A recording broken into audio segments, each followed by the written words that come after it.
Start करते हैं हम लोग। सभी को नमस्कार। हिमांशी सदाना की तरफ से आप सभी का स्वागत है स्टार हेल्थ की ट्रेनिंग में। स्टार्ट करते हैं। पहले थोड़ी सी बेसिक चीज समझाना चाहूंगी। जैसे कुछ नए एजेंट्स जुड़े हैं हमारे साथ आज की मीटिंग में, तो थोड़ा सा मैं बेसिक एक बार नो हाउ बताना चाहूंगी स्टार हेल्थ के पोर्टल के बारे में, स्टार हेल्थ की चीजों के बारे में। यहाँ देखिए, सबसे पहले हमें जब भी कभी किसी का कोड आता है ना, तो फर्स्ट प्रायोरिटी होती है कि जो अपॉइंटमेंट लेटर आप लोगों के पास मेल पे जाता है, उसमें एक लिंक आता है, वो लिंक क्लिक करने की फर्स्ट प्रायोरिटी होती है। क्योंकि अगर वो लिंक अगर आप लोगों ने क्लिक नहीं किया तो आपका पोर्टल वो एक्टिव नहीं हो पाएगा। आप अगर चाह कर भी किसी की पॉलिसी बनाना चाहेंगे ना, तो वो बन नहीं पाएगी, क्योंकि आपका पोर्टल एक्टिव नहीं है, वो लिंक क्लिक नहीं है। वो लिंक क्लिक करने का मतलब ये है कि आपने कंपनी की अपॉर्चुनिटी को एक्सेप्ट किया है और आपने उसे एग्री किया है। ऐड हुए, एक रिक्वेस्ट करूंगी, अपना नाम बता दीजिए। ऑल इन वन कौन है? मैडम दीपांशु राठौर। ओके, ठीक है। और शानू यादव जी हैं और जशन बंसल जी हैं। सुन पा रहे हैं शानू यादव जी आप मुझे? आवाज आ रही है आपको मेरी? चलिए स्टार्ट करते हैं। जैसे मैंने आप लोगों को अभी जस्ट बताया कि आप लोगों के पास वो लिंक आता है मेल पर, उस मेल पे जो लिंक है उसको क्लिक करना मैंडेटरी है, फर्स्ट प्रायोरिटी है। अगर वो लिंक पर क्लिक नहीं किया तो आप चाह कर भी किसी की पॉलिसी जनरेट नहीं कर पाएंगे। तो होप सो लगभग सभी ने उस लिंक पर क्लिक किया हुआ है और सभी का लगभग आईडी पासवर्ड भी बना हुआ है पोर्टल का। अभी आप लोगों में कोई ऐसा पर्सन यहाँ अवेलेबल है जिसका पोर्टल का आईडी पासवर्ड बना हुआ नहीं है? कोई अगर ऐसा है तो प्लीज मुझे बता सकते हैं। मैम, एक्चुअली मैंने वो पोर्टल के लिंक पे अभी तक क्लिक नहीं की है। अच्छा, लिंक पे क्लिक नहीं किया आपने, तो सर प्लीज लिंक के ऊपर क्लिक कर लीजिएगा, उसे सबमिट कर दीजिएगा। सबमिट करने के बाद अपने मोबाइल में एक एप्लीकेशन डाउनलोड कीजिएगा, स्टार एटम, ओके। ATOM। ये एटम करके एप्लीकेशन है, प्ले स्टोर से मिल जाता है और इजीली डाउनलोड हो जाता है। तो उसे डाउनलोड करेंगे तो आपके पास दो ऑप्शंस आते हैं वहां पर, एक लॉगिन का और एक रजिस्टर का। ओके। जैसे आपको पता है कि आप फर्स्ट आपका अटेम्प्ट होगा, आप न्यू हैं, तो आपको पहले रजिस्टर करना है। रजिस्टर करने के लिए वहां पर आपको अपना एजेंट कोड डालना होता है। ओके। जो भी हम लाइक एजेंट कोड डालते हैं आपका, जैसे BA4 x 0, उसके बाद 6 डिजिट का कोड होगा, तो वो आपको कोड डालना है। कोड डालने के बाद एक OTP जाएगा आपके मोबाइल पर, वो OTP डालिएगा और अपना पासवर्ड बनाइएगा। ओके। ठीक है, ऑलराइट, बहुत thank he you. Easy process है कि कहीं भी अगर आपको लगता है कि नहीं हो रहा है या कोई भी वहां नोटिफिकेशन आ रहा है, मे बी रॉन्ग डिटेल्स कई बार शो करता है, तो प्लीज मुझे वो उसका स्नैपशॉट मुझे व्हाट्सअप कर दीजिएगा, मैं चेक कर लूंगी। Sure sure. ठीक है, चलिए ये तो रहा सबसे पहला प्रोसेस। कोड आने के बाद जो फर्स्ट स्टेप होता है हम लोगों का, आपका मैडम हमारा, ऐप का क्या नाम था मैडम? Star atom. ये तो मैंने अभी प्रोसेस बताया आप लोगों को, आपका आईडी पासवर्ड जनरेट करने का। इसके बाद एक प्रोसेस होता है पॉलिसी जनरेट करने का, कि आपको पॉलिसी कैसे बनानी है। लगभग मेरे पास जितने भी न्यू एजेंट्स जनरेट होते हैं, न्यू एजेंट्स आते हैं, तो उनका एक ही क्वेश्चन होता है कि पॉलिसी कैसे बनाना है पोर्टल में। तो देखिए, मैं आप लोगों को पोर्टल ओपन करके भी दिखाऊंगी, जल्दी से 5 मिनट का मैं जस्ट आपको दिखाऊंगी कि पॉलिसी कैसे बनाना है, फास्ट फॉरवर्ड दिखाऊंगी, क्योंकि इसके बाद मुझे प्लान की ट्रेनिंग देनी है, प्लान की नॉलेज देनी है। तो जो भी नए एजेंट्स हमारे साथ जुड़े हुए हैं, थोड़ा सा समझ जाएंगे कि पॉलिसी किस तरीके से बनती है और कहाँ पर गलती नहीं करनी है, और क्या क्या चीजें हमें हैंडी रखनी होती है जब हम किसी की पॉलिसी जनरेट करते हैं। तो ऑलवेज ध्यान रखिएगा, जब भी कभी पॉलिसी बनाने बैठेंगे तो कुछ चीजें हैं जो हमें हैंडी रखनी है। जशन जी, आपने हैंड रेस किया है, कोई क्वेश्चन है आपका, कोई क्वेरी है? चलिए, जो डॉक्यूमेंटेशन हमें चाहिए होता है उसमें सिर्फ जितने भी लोगों की हम पॉलिसी बना रहे हैं, चाहे वो हस्बैंड वाइफ, एक बच्चा, दो बच्चा या तीन बच्चे हो सकते हैं, या हस्बैंड वाइफ हो सकते हैं, या कोई भी इंडिविजुअल पर्सन हो सकता है। जब भी हम पॉलिसी बनाते हैं तो कुछ बेसिक चीजें चाहिए, जैसे कस्टमर का नेम। अगर 4 लोग हैं, हस्बैंड वाइफ दो बच्चे, तो चारों का proper name as per ID proof, चाहे वो पैन कार्ड हो, चाहे वो आधार कार्ड हो, चाहे वो वोटर आईडी कार्ड हो, जो भी उनका आईडी प्रूफ है जिसमें नेम करेक्ट है, जिसमें डेट ऑफ बर्थ करेक्ट है। ठीक है, सभी का प्रॉपर नेम चाहिए, प्रॉपर डेट ऑफ बर्थ चाहिए, एल्डेस्ट पर्सन का हाइट वेट भी चाहिए, एक ईमेल आईडी चाहिए, एक कॉन्टेक्ट नंबर चाहिए, एड्रेस चाहिए, कहाँ जहां भी उनका कम्युनिकेशन एड्रेस है, जहां भी वो रहते हैं।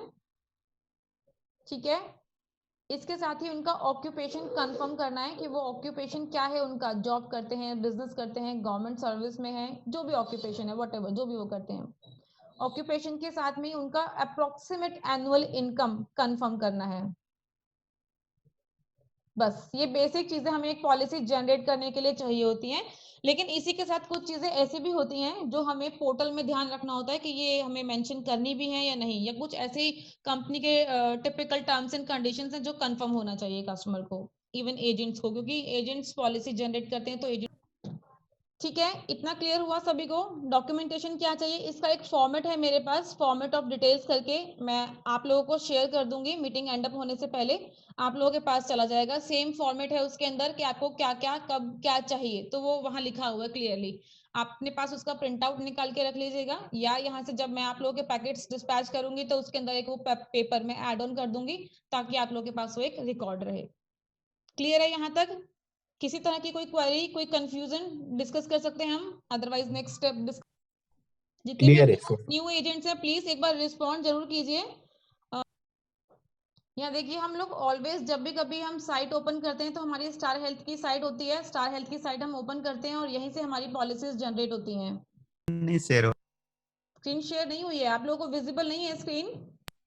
जी मैडम, साइट नहीं दिख रहा, वो साइट नहीं दिख रहा है, आपका सब फोल्डर लोगों को ओपन हुआ है। मैं दिखा रही हूँ। ठीक है, यहाँ हमें अपना आईडी डालना है, पासवर्ड डालना है और लॉगिन करना है। यही सेम आपके मोबाइल में भी शो होगा। अगर आप लोग अपने मोबाइल में एप्लीकेशन डाउनलोड करोगे, ओपन करोगे, तो ये सेम दिखेगा। ये देखिए मेरे पास ये पोर्टल ओपन हो गया, मैंने जिसका भी पोर्टल ओपन किया है वहां प्रॉपर नाम शो कर रहा है, हेलो मिस्टर विशाल। इसी तरीके से सेम आप लोगों का नाम शो करेगा, hello mister Jayesh, hello mister Jashan, hello mister Rakesh, like that. सभी को अपना अपना नाम शो करेगा वहां पर। अभी इसके बाद ये पोर्टल है हमारा, यहाँ पर पोर्टल पे थोड़ा सा मैं आपको नो हाउ बताना चाहूंगी, फास्ट फॉरवर्ड। हमारे पास दो ऑप्शंस होते हैं जो मेजरली हमें इन्हीं दो ऑप्शन में काम करना है। फर्स्ट है atom create policy. Atom create policy it means हमें किसी की पॉलिसी बनानी है। कोई कस्टमर रेडी है इंश्योरेंस के लिए और कह रहा है आपको कि ठीक है मैं ऑनलाइन पेमेंट के लिए रेडी हूँ, पेमेंट कर सकता हूँ अपने डेबिट कार्ड, क्रेडिट कार्ड या नेट बैंकिंग के थ्रू, तो ठीक है। बट आप लोगों को जल्दी से उनकी डिटेल्स लेनी है, कस्टमर की बेसिक डिटेल्स अपने पास नोट डाउन करना है, लिख के रखना है, और यहाँ से अपना पॉलिसी जनरेट करनी है। तो अभी हम पॉलिसी जनरेट करते हैं, तो एटम क्रिएट पॉलिसी पे जाते हैं ऑलवेज। ये देखिए एटम क्रिएट पॉलिसी पे क्लिक करेंगे तो ये हम लोग के सामने एक पेज ओपन होगा। यहाँ पर हमें सभी तरह के पैम्पलेट्स भी शो होंगे। ये देखिए जितने भी हमारे स्टार हेल्थ के प्रोडक्ट्स हैं, जैसे स्टार कॉम्प्रिहेंसिव पॉलिसी है, फैमिली हेल्थ ऑप्टिमा है, यहाँ पर हॉस्पिटल कैश है, मेडिक्लासिक है, हेल्थ गेन है, सुपर सरप्लस है, यंग स्टार है, ये सारी पॉलिसीज आप लोगों को यहाँ दिखेंगी। ये जो पैम्पलेट्स दिख रहे हैं ये आप लोगों के लिए पेमेंट गेटवे है, यहाँ से आपको पॉलिसी बनानी है। तो चलिए मैं सबसे पहले आपको जल्दी से एक कॉम्प्रिहेंसिव प्लान का थोड़ा सा स्टार्टिंग बता देती हूँ कि कैसे पॉलिसी बनानी है। यहाँ तीन तरह के ऑप्शंस आप लोगों को दिख रहे होंगे। जैसे मैंने ये स्टार कॉम्प्रिहेंसिव का पैम्पलेट है, इस पर अगर मैं देखती हूँ तो तीन ऑप्शंस दिख रहे हैं मुझे। एक है ब्रांच असिस्टेड परचेज, सेकंड है कस्टमर परचेज और थर्ड है एजेंट असिस्टेड परचेज। आप लोगों का ऑलवेज जो रोल है वो agent assisted purchase third number के पॉइंट पर रहेगा। क्लियर है? थर्ड नंबर से इसके अलावा आपको किसी अदर पॉइंट पर क्लिक नहीं करना है। मैं लॉजिक बता देती हूँ आप लोगों को साथ साथ। अगर आप ब्रांच असिस्टेड परचेज इस पर क्लिक करते हैं, एक ये नाम फॉर्म आएगा, छोटा सा नाम, कस्टमर का मोबाइल नंबर, कस्टमर की मेल आईडी, और यहाँ से पॉलिसी बनाते हैं। तो ध्यान रखिएगा ये पॉलिसी कंपनी के ब्रांच के कोड में बुक हो गई, आपको ना उसका पे आउट आएगा ना ही एजेंट में आपका नाम आएगा। अगर एजेंट ब्रांच असिस्टेड परचेज के थ्रू कस्टमर ने पेमेंट कर दी तो वो पॉलिसी तो बुक हो गई, लेकिन उसका कोई बेनिफिट आपको नहीं मिलेगा। पहला लॉजिक। दूसरा लॉजिक यहाँ पर है कस्टमर परचेज। अब मार्केट में जब हम निकलते हैं तो कई कस्टमर्स ऐसे भी मिलते हैं हमें जो कुछ फंसी टाइप के होंगे और ये बोलेंगे हम अपनी पर्सनल डिटेल्स आपको क्यों दें, कुछ ऐसा लिंक भेज दो मुझे जिससे अपनी डिटेल्स मैं खुद ही फिल करना चाहता हूँ, अपनी पॉलिसी खुद बनाना चाहता हूँ। तो ठीक है, नो प्रॉब्लम, हमारे पास वो ऑप्शन भी अवेलेबल है। हम यहाँ कस्टमर परचेज में जाएंगे, यहाँ कस्टमर का नाम डालेंगे, कस्टमर का मोबाइल नंबर डालेंगे और कस्टमर का मेल आईडी डालेंगे और यहाँ से क्रिएट कर देंगे इसको। क्रिएट पर क्लिक करते ही कस्टमर के पास एक ब्लैंक लिंक चला जाएगा। लिंक कैसा होता है, ये जो मैं वर्ड यूज कर रही हूँ बार बार, लिंक जाएगा लिंक जाएगा। लिंक का मीनिंग एक प्रपोजल फॉर्म जाएगा कस्टमर के पास। वो प्रपोजल फॉर्म कैसा होगा मैं अभी आप लोगों को शो करती हूँ।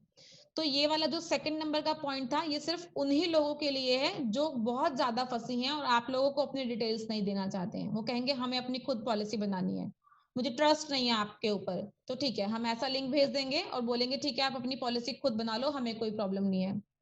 यहाँ एक क्वेश्चन भी होगा आप लोगों का मे बी कि जो कस्टमर परचेज के थ्रू कस्टमर अगर पॉलिसी बनाता है तो क्या वो एजेंट के कोड में बुक होगा? बिल्कुल होगा, एजेंट के कोड में बुक होगा और एजेंट को उसका पे आउट भी मिलेगा। तो ये पॉइंट क्लियर है बिल्कुल, इसमें कोई इफ एंड बट नहीं है, किसी तरह का कोई कंफ्यूजन नहीं होना चाहिए। नेक्स्ट हमारा जो मेजर वर्क है, 99% वर्क हमारा ऑलवेज एजेंट असिस्टेड परचेज में रहता है।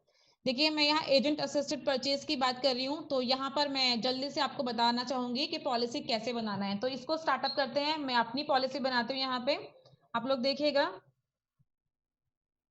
मैंने यहाँ मोबाइल नंबर, नाम और मेल आईडी, क्योंकि पहले भी कई बार ट्रेनिंग दी हुई है तो ऑटोमेटिकली उसने ले लिया। मैं अभी फिलहाल अपना इंडिविजुअल प्लान बता रही हूँ आप लोगों को कि मैं इंडिविजुअल हूँ। ऑनलाइन ईमेल ऑलरेडी सिलेक्टेड है, उसको सेम ऐसे ही रखना है।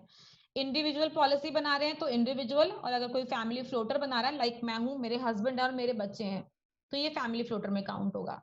तो यहाँ पर मैं इंडिविजुअल बना रही हूँ, मैंने यहाँ इंडिविजुअल किया है। चलिए नेक्स्ट क्रिएट कर लेते हैं।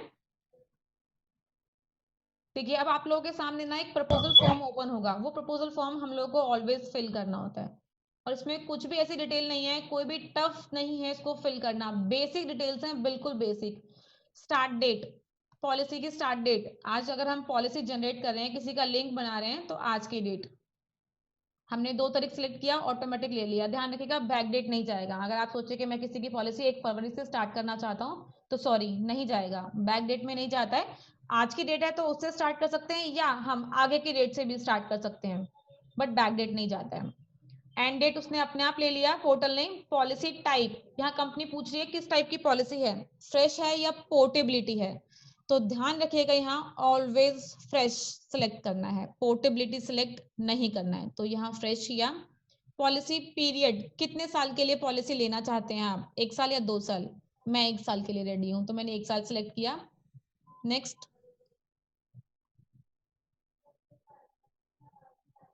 यहाँ डेट ऑफ बर्थ डिमांड कर रहा है। देखिए नाम, mobile number, mail ID automatically यहाँ आ रही है क्योंकि मैं पहले फिल कर चुकी हूँ। तो चलिए मैं यहाँ डेट ऑफ बर्थ डालती हूँ। मैंने यहाँ डेट ऑफ बर्थ मेंशन किया है। उसके बाद वो मुझसे ऑक्यूपेशन कंफर्म कर रहा है कि मेरा ऑक्यूपेशन क्या है, मैं जॉब करती हूँ, बिजनेस करती हूँ, क्या करती हूँ। तो मैं यहाँ सर्विस करती हूँ, जॉब करती हूँ, मैंने सर्विस पे क्लिक कर दिया। एनुअल इनकम की बात करते हैं तो लगभग 5 लाख इनकम मैं यहाँ डाल देती हूँ। जीएसटी टाइप नेक्स्ट पूछ रहा है, वो जीएसटी हमें कभी भी फिल नहीं करनी है, ऑलवेज इसको ब्लैंक ऐसे ही छोड़ना है, सिलेक्ट ही नहीं करना है यहाँ कुछ भी, क्योंकि आप कुछ भी सिलेक्ट करेंगे, कुछ भी टच करेंगे, लाइक नॉर्मल किया तो भी वो आपसे जीएसटी डिटेल मांगेगा और कुछ भी सिलेक्ट करेंगे तो जीएसटी मांगेगा। तो बेटर है कुछ भी सिलेक्ट नहीं करना है, क्योंकि किसी भी हेल्थ पॉलिसी से जीएसटी का क्लेम नहीं मिलता है। क्लियर है? यहाँ तक क्लियर है सभी को? कोई कंफ्यूजन तो नहीं किसी भी तरह की? क्लियर है मैम। चलो वेरी गुड। इसके बाद नेशनैलिटी ऑलरेडी सिलेक्टेड है। फिर पूछ रहा है last 4 digit of Aadhaar number. तो जिस भी किसी पर्सन की हम पॉलिसी बना रहे हैं, अगर आधार कार्ड उसके पास अवेलेबल है, आधार कार्ड है, तो यहाँ हम डाल सकते हैं लास्ट 4 डिजिट। मैं यहाँ 1 2 3 4 डाल रही हूँ। किसी के पास पैन नंबर है तो हम यहाँ पैन नंबर यस करेंगे और डालेंगे, और नहीं है तो नो भी कर सकते हैं, स्किप भी कर सकते हैं, मैंडेट नहीं है। ठीक है, अब मैंने इसको पैन नंबर को नो कर दिया सपोज। नेक्स्ट वो पूछ रहा है do you have an EIA number, इसको ऑलवेज नो करना है, यस नहीं करना है आप लोगों को कभी भी। EIA नंबर क्या होता है थोड़ा सा ये बताना चाहूंगी मैं। एक होता है इलेक्ट्रिक इंश्योरेंस नंबर। कुछ लोग ऐसे होते हैं, वैसे तो बहुत ही रेयर है आज की डेट में, जिन लोगों के पास बहुत सारे इंश्योरेंस होते हैं, तो वो क्या करते हैं अपने सारे इंश्योरेंस को किसी एक नंबर से लिंक कर देते हैं, तो वो जो नंबर होता है उसको EIA नंबर बोलते हैं। बेसिकली बात करूं तो आज की डेट में बहुत ही कम रेशो है इसका, जिसके पास, जिन भी लोगों के पास EIA नंबर है। अगर किसी के पास है तो यस करेंगे और मेंशन करेंगे, अगर नहीं है तो हम इसको नो करेंगे। 99% किसी के पास भी EIA नंबर नहीं है। चलिए नेक्स्ट हम बात कर रहे हैं do you have any other health insurance, तो इसको भी आपको नो करना है ऑलवेज। ये पोर्टेबिलिटी केस में डिमांड करेगा, तो वो हम आपको इन फ्यूचर जब कभी पोर्ट की ट्रेनिंग होगी तो हम आपको उसमें बताएंगे। इसको फ्रेश प्रपोजल में ऑलवेज आप लोगों को नो करना है। नेक्स्ट अभी एक ऑप्शन यहाँ आता है physical policy document required, company पूछ रही है आपसे कि आपको हार्ड कॉपी भी चाहिए या नहीं, तो ध्यान से इसको यस कीजिएगा। अगर आपने इसे गलती से नो कर दिया तो पॉलिसी की कॉपी कस्टमर के घर तक नहीं पहुंचेगी, फिर बाद में आप ये कहेंगे कि पॉलिसी की कॉपी नहीं आई। तो इसको ध्यान रखिएगा, ऑलवेज यस करना है। चलिए कम्युनिकेशन एड्रेस डाल लेते हैं। तो मैं यहाँ एक एड्रेस डाल लेती हूँ, बहुत फास्ट फॉरवर्ड, आप लोग ध्यान से एड्रेस डालिएगा, किसी का भी जब भी डालेंगे। तो मैं यहाँ ऑटोमेटिकली जो सिलेक्टेड आ रहा है मैं उसे मेंशन कर रही हूँ। Next, residence address same as communication address, same कर दिया। सोशल स्टेटस, कंपनी पूछ रही है क्या हम बीपीएल फैमिली से हैं, तो नहीं है जी, हमने नो कर दिया इसको, हम बीपीएल कैटेगरी से नहीं है। कस्टमर अगर होगा तो यस कर सकते हैं, वैसे यस करने की रिक्वायरमेंट नहीं है, ऑलवेज नो करेंगे तो बेटर रहेगा। चलिए अब यहाँ पर एक पॉइंट यहाँ पर है जो जरूरी है आप लोगों का समझना, बैंक डिटेल्स ऑफ प्रपोजल। अगर किसी भी पॉलिसी का प्रीमियम 25,000 से ऊपर का है तो bank details are mandatory, bank details required है कंपनी को। अगर 25,000 से ऊपर का प्रीमियम है तो, अगर 25 से नीचे का प्रीमियम है, चाहे वो 10 रुपए भी कम क्यों ना हो, तो कंपनी को बैंक डिटेल्स नहीं चाहिए। अगर 25,000 से ऊपर का प्रीमियम हुआ तो ये पेमेंट आपका आगे नहीं जाएगा, प्रोसीड ही नहीं होगा। तो यहाँ पेमेंट डिटेल्स आपको अकाउंट डिटेल डालनी जरूरी है, मैंडेट है, जिसमें account number, bank name, branch name, saving account है, करंट अकाउंट है या कौन सा अकाउंट है, और उसका आईएफएससी कोड ये मेंशन करना है। इसके बाद नॉमिनी डिटेल, देखिए मैं बताती हूँ, अभी मैंने अपनी इंडिविजुअल अकेले की पॉलिसी बना रही हूँ, तो नॉमिनी मुझे रखना है। मैं अपने हस्बैंड को रख सकती हूँ, मम्मी को रख सकती हूँ, पापा को रख सकती हूँ, ब्रदर सिस्टर रख सकती हूँ, लेकिन बच्चों को नहीं रख सकते हैं। 18 साल से छोटे बच्चे नॉमिनी में नहीं आते हैं, ध्यान रखिएगा। कोई अगर चाहता है, हस्बैंड वाइफ दो अपने पॉलिसी ले रहे हैं दो लोग और चाहते हैं मैं बच्चों को नॉमिनी बना दूं, तो आई एम सॉरी, कंपनी बच्चों को नॉमिनी नहीं बनाती है। 18 साल से ऊपर के लोगों के लिए नॉमिनी रिक्वायर्ड है। क्लियर है? तो यहाँ जैसे मैं इंडिविजुअल बना रही हूँ तो मैं किसी को भी बना सकती हूँ। मैं यहाँ अपने हस्बैंड का नाम डाल देती हूँ। तो 18 के ऊपर नॉमिनी बना सकते हैं बच्चों को? बना सकते हैं सर, अगर बच्चा 18 साल से ऊपर का है तो हम नॉमिनी बना सकते हैं जी। ठीक है। एज कंपनी पूछ रही है, मैंने एज डाल दिया, यहाँ पर 34 डाल दिया। रिलेशनशिप मैंने डाल दिया, यहाँ स्पाउस है मेरे, हस्बैंड है। नेक्स्ट, क्लेम कंपनी पूछ रही है कितना % क्लेम हम उन्हें देना चाहते हैं, तो मैं 100% चाहती हूँ, और आप लोग भी ऑलवेज 100% लिखिएगा, इसको चेंज नहीं करना है, इसको कम नहीं करना है कभी भी। ये देखिए यहाँ तक तो ना लगभग सभी लोग कर लेते हैं, जब हम थर्ड पेज पर आते हैं ना तो यहाँ आके बहुत बार कंफ्यूजन स्टार्ट हो जाती है। देखिए इंश्योर्ड 1, अब इंश्योर्ड 1 कौन है? मैं हूँ, मैं पॉलिसी बना रही हूँ, अपने लिए ले रही हूँ, तो मैं इंश्योर्ड 1 हूँ। तो यहाँ सिलेक्ट करना है, मेरा रिलेशन क्या है खुद से, सेल्फ, मैं खुद सेल्फ हूँ, तो मैंने सेल्फ सेलेक्ट किया, हिमाक्षी नाम आ गया, मेरा डेट ऑफ बर्थ आ गया, सेलेक्ट करना है यहाँ पर, जेंडर हो गया फीमेल। इसके बाद हाइट वेट लेते हैं, तो लगभग 167 डाल दिया, और मैं यहाँ बात कर रही हूँ वेट की, तो वेट मैंने लगभग 58 डाल दिया। ऑक्यूपेशन मेरा ऑलरेडी सिलेक्टेड है। सम एश्योर्ड कंपनी पूछ रही है, मैं 10 लाख के लिए पॉलिसी ले रही हूँ, कोई हेल्थ प्रॉब्लम नहीं है मुझे, पर्सनल एक्सीडेंटल भी यहाँ पर नो करना है, मैनुअल लेबर कैटेगरी में काम नहीं करती हूँ मैं। चलिए ये हो गया हमारा प्रपोजल क्रिएट। ये देखिए नेक्स्ट, ये लास्ट पेज है, प्रीमियम निकल कर आया 11,476 रुपए, ठीक है। ये देखिए यहाँ पर आप लोगों को शो होगा प्रॉपर क्लियरली, यहाँ देखिए प्रीमियम आ गया आप लोगों के सामने टोटल कि कितना प्रीमियम कस्टमर का जा रहा है। ये लास्ट पेज है, इस लास्ट पेज में आपको सब कुछ दिखेगा, आपने अभी तक जितने भी डिटेल्स डाली हैं वो आप लास्ट यहाँ सब कुछ देख सकते हैं, एवरीथिंग। अभी कई बार क्या हो जाता है ना, हमसे गलती भी हो जाती है, गलती तो इंसान से ही होती है ना सर, हम आप और हम सब इंसान हैं। हम मुझसे गलती हो गई और मैंने प्रपोजल में कुछ गलत लिख दिया, कुछ भी गलत हो सकता है। सपोज कस्टमर ने बोला मेरा आधार कार्ड नंबर गलत डाल दिया आपने, या कुछ भी, मोबाइल नंबर गलत डाल दिया, मेल आईडी गलत डाल दिया, कुछ भी, तो मैंने वहां एडिट पे क्लिक किया है, ध्यान रखिएगा, एडिट पर क्लिक करना है और यहाँ चेंज करना है। मैं यहाँ पर 4 की जगह 5 कर रही हूँ, मैंने अपना आधार कार्ड नंबर चेंज कर दिया। इसको अगेन नेक्स्ट, बाकी डिटेल कुछ भी आपका रिमूव नहीं होगा, जो आपने जैसे लिखा है वो सेम वैसे ही रहेगा, कुछ भी चेंजेस नहीं होंगे। हाइट वेट भी चेंज करना चाहें, कुछ भी चेंज करना चाहें तो आप कर सकते हैं, नो प्रॉब्लम। अगेन आपको पूरा प्रपोजल बार बार बनाने की जरूरत नहीं है, बस इतना सा ही प्रोसेस है इसका। अब एक चीज और यहाँ बता देती हूँ आपको, कंपनी आपसे क्या डिमांड करती है, डॉक्यूमेंटेशन। डॉक्यूमेंट, सभी की क्वायरी होती है कि मैम जब हम पॉलिसी बनाएंगे तो डॉक्यूमेंट क्या क्या चाहिए, तो जैसे मैंने पहले बताया था कि डॉक्यूमेंट कंपनी को कुछ भी नहीं चाहिए, बस ये बेसिक डिटेल आप अपने पास रखिएगा रेडी, जब किसी की पॉलिसी बनाने लगते हैं। कहीं ऐसा ना हो कि आपने कांटेक्ट नंबर कंफर्म नहीं किया, जब बना रहे हैं तो अरे मैंने तो कांटेक्ट नंबर नहीं लिया, तो फटाफट कस्टमर को कॉल, सर कौन सा नंबर डालना है आपका, या मैंने तो हाइट वेट नहीं पूछा, सर पॉलिसी बना रहा हूँ हाइट वेट कितना है आपका, तो प्लीज। उस टाइम क्या होगा ना, कस्टमर फ्रस्ट्रेट होता है, बार बार कॉल आ रही है। बेटर है एक बार सारी चीजें अपने पास नोट डाउन कर लो पेपर पे, और उसके बाद पॉलिसी बनाने बैठो। लास्ट डॉक्यूमेंट की बात कर लेते हैं। कंपनी डॉक्यूमेंट डिमांड करती है, लेकिन कब?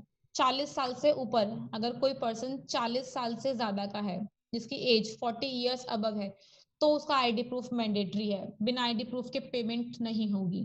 तो ये अपलोड करना होता है इसके अंदर। अपलोड करने के लिए भी बता देती हूँ जिन लोगों को नहीं आता होगा। वैसे तो यहाँ मेरी एज 40 से ज्यादा की नहीं है, तो मैं अगर ऐसे भी भेजूंगी तो पेमेंट हो जाएगी और पॉलिसी इश्यू हो जाएगी। बट मैं फिर भी बता रही हूँ, अगर जो लोग एड ऑन करना चाहते हैं तो यहाँ क्लिक करेंगे, एज प्रूफ आ रहा है, एज प्रूफ के ऊपर क्लिक करेंगे, click and upload file hair. देखिए यहाँ नोटिफिकेशन शो कर रहा है। कंपनी क्लियरली बता रही है कि अपना आधार कार्ड जो भी आप अपलोड करेंगे, उस आधार कार्ड के स्टार्टिंग के 8 डिजिट आपको क्रॉस करने हैं, हाइड करना है, और जो बारकोड होता है आधार कार्ड के ऊपर उसे भी हाइड करना है। तो वो आप करेंगे अपने मोबाइल से, स्क्रीनशॉट लेके हो जाता है। कंटिन्यू किया, मेरे पास यहाँ पर कुछ भी डेस्कटॉप पे अभी होगा अपलोड, तो मैं देख लेती हूँ यहाँ पर, मैं इसमें अपलोड करती हूँ। मेरे पास एक पीडीएफ है, तो चलिए मैंने इस पीडीएफ को अपलोड किया, ओपन और save and send to customer, payment link गया। क्लियर है?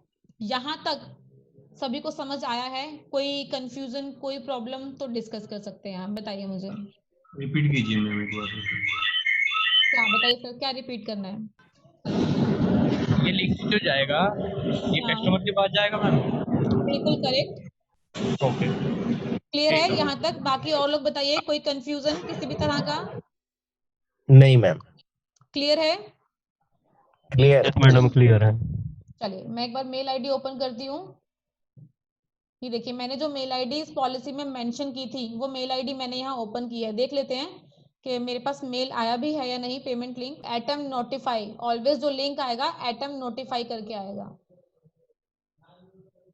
ये देखिए मेरे पास क्लियरली यहाँ मेंशन है, atom notify star health assisted policy purchase star comprehensive. जो मैंने प्रोडक्ट बनाया, जो मैंने पॉलिसी बनाई है, उसका यहाँ पर क्लियरली मेंशन है। मैंने इस पर क्लिक किया, ये देखिए आप लोगों को मैं विजिबल कर देती हूँ। देखिए यहाँ क्लियरली लिखा हुआ है डियर हिमाक्षी, मेरा नाम मेंशन है यहाँ पे, डियर हिमाक्षी। कस्टमर का नाम यहाँ पर जाएगा।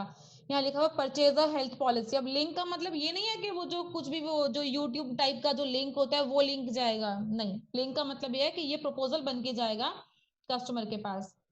यहाँ पर मुझे क्या एंट्री करना है? Purchase a health policy. मैं इस पर क्लिक करूंगी और आप देखिएगा ये सेम प्रपोजल वो ओपन होगा जो हमने वहां फिल किया था। यहाँ भी जैसे अभी आई थिंक शानू यादव जी ने मेरे से क्वेश्चन किया था कि हम अपनी मेल आईडी पर इसको कर सकते हैं, मेल सेंड कर सकते हैं, तो वो भी हमारे पास ऑप्शन अवेलेबल है। ये देखिए ये पॉलिसी यहाँ पर वही, ये लास्ट पेज है जहां से हमने लिंक भेजा था। ये देखिए सेम वही पेज है। अब यहाँ पर एक काम और हो सकता है, जैसे मुझे शानू जी ने बोला कि पेमेंट मुझे करना है, तो ठीक है, कस्टमर एजेंट ने क्या किया, अपनी ही मेल आईडी पर लिंक भेज दिया। अब इससे क्या होगा, अगर एजेंट ने यहाँ पेमेंट कर दी तो जो पॉलिसी होगी उसके अंदर एजेंट की मेल आईडी सेव हो जाएगी, कस्टमर की मेल आईडी अपडेट नहीं रहेगी। तो फिर बाद में उसको एंडोर्स कराना पड़ेगा कि कस्टमर कह रहा है जी मेरी मेल आईडी होनी चाहिए, पॉलिसी में एजेंट की मेल आईडी क्यों है? ये भी तो क्वेरी होगी ना। तो देखिए यहाँ हमारे पास एक ऑप्शन और अवेलेबल है। अगर अभी भी यहाँ सपोज कोई गलती हो गई, एजेंट से कुछ भी गलत फिल कर दिया, कस्टमर के पास मिल गया, कस्टमर कहता है जी आपने मेरी डिटेल गलत फिल कर दी है, कुछ गलत लिख दिया, तो ठीक है, कस्टमर के पास राइट है, कस्टमर उसको एडिट करेगा। ये देखिए आप सभी को दिख रहा है ये पेंसिल मार्क, प्रपोजल डिटेल में ये पेंसिल मार्क है, कस्टमर इस पेंसिल मार्क पर क्लिक करेगा। ये देखिए इस पेंसिल मार्क को क्लिक कर लेते हैं। आप लोगों को याद होगा कि मैंने अपना आधार कार्ड नंबर 1234 से 1235 किया था, तो मैं इसको 5 को हटा के अगेन 4 कर रही हूँ कि ये ठीक है, एजेंट ने तो गलत डाल दिया। ठीक है, इसके बाद अभी देखिए ये भी पॉसिबल है यहाँ पर जो मेल आईडी है, जैसे अगर एजेंट ने अपनी मेल आईडी डाली है तो अब यहाँ एजेंट अपनी मेल आईडी हटा के कस्टमर की मेल आईडी डाल सकता है। जो भी यहाँ कस्टमर की मेल आईडी होगी वो यहाँ डालना है और उसको प्रोसीड करना है। तो मैं फिलहाल अपनी ही डाल रही हूँ क्योंकि मुझे यही मेल आईडी शो करनी है आगे। ठीक है, यहाँ तक विजिबल है सभी को? इतना समझ आया कि अगर किसी को मेल आईडी भी चेंज करनी है तो वो अगेन हो सकती है। इतना करेंगे हम और इसके बाद इसको नेक्स्ट पर लेके जाएंगे। फिर मैंने वो डिटेल्स चेक की, हाइट वेट एंड ऑल, वो सब चीजें डिटेल्स पूरी वेरीफाई की है, चेक किया है। उसके बाद अगेन नेक्स्ट पे करेंगे। सेम लास्ट पेज ओपन हो गया हमारे पास। ये देखिए मेल आईडी है और अगर आधार नंबर दिखाऊं मैं आपको तो ये देखिए आधार नंबर अपडेट हो गया, 1 2 3 4, 5 से अगेन 4 हो गया। ठीक है, यहाँ तक क्लियर है? देखिए मैंने आईडी कार्ड इसमें अपना अपलोड किया था तो वो ऑलरेडी अपलोड है। वैसे तो वो आईडी प्रूफ नहीं है, मैंने कुछ भी अटैचमेंट दे दिया तो मैं इसको रिमूव कर रही हूँ। आई एम सॉरी, मैं रिमूव कर रही हूँ क्योंकि ये जो मैंने प्रपोजल क्रिएट करके बताया ना, ये पूरा कंपनी के पास जाता है और कंपनी मेरे से क्वायरी करेगी कि आपने कुछ भी अटैचमेंट क्यों दे दिया उसके अंदर। तो आप लोगों को डिलीट नहीं करना है, मैंने किया है क्योंकि ये मेरी आर नंबर जनरेट हो जाएगा इसमें अभी और वो सीधा कंपनी में चला जाएगा अपर लेवल पर। तो सेफर साइड मैंने उसको हटा दिया। सबमिट प्रपोजल करेंगे और कस्टमर के पास एक ओटीपी जाएगा। थैंक यू हिमाक्षी, मेरे नंबर पे एक ओटीपी आया सर, मैं बता रही हूँ। ये आप लोगों को सिर्फ इसीलिए बताया जा रहा है ताकि आप लोगों को पता हो कि कस्टमर से पेमेंट कैसे करवानी है, क्योंकि सारे कस्टमर जो हैं वो टेक्नो सेवी नहीं होते हैं। कुछ लोगों को एटीएम कार्ड तो लगभग सभी के पास है लेकिन उनको यूज करना नहीं आता कि अपने ही एटीएम कार्ड से हमें ऑनलाइन पेमेंट कैसे करनी है। तो अगर आप लोगों को वो चीज आती होगी ना तो आप कस्टमर से हमेशा पेमेंट बहुत इजीली करवा लेंगे, कोई प्रॉब्लम नहीं होगी। अगर आपको ही नहीं आता होगा, एजेंट्स को ही नहीं आता होगा तो फिर पेमेंट करवाना थोड़ा सा मुश्किल हो जाता है। ये देखिए ये पेज ओपन हुआ है, यहाँ मेडिकल डिक्लेरेशन कंपनी मांग रही है, इसे ऑलवेज नो करना है। मेडिकल डिक्लेरेशन को ऑलवेज नो करना है। लास्ट में कंपनी आपको बोलेगी कि कंपनी के टर्म्स एंड कंडीशंस एक्सेप्ट करो। ये मैंने टर्म्स एंड कंडीशंस एक्सेप्ट किए एंड पे नाउ। अब मेरे पास ये पेमेंट गेटवे ओपन हो गया। यहाँ मैं अपने किसी भी डेबिट कार्ड से, क्रेडिट कार्ड से, नेट बैंकिंग से पेमेंट कर सकती हूँ, इवन यूपीआई से भी कर सकती हूँ। सभी को दिख रहा है ये पेज? सभी को विजिबल है? जी हाँ। किसी भी तरह की कोई कंफ्यूजन? यस मैडम, दिख रहा है।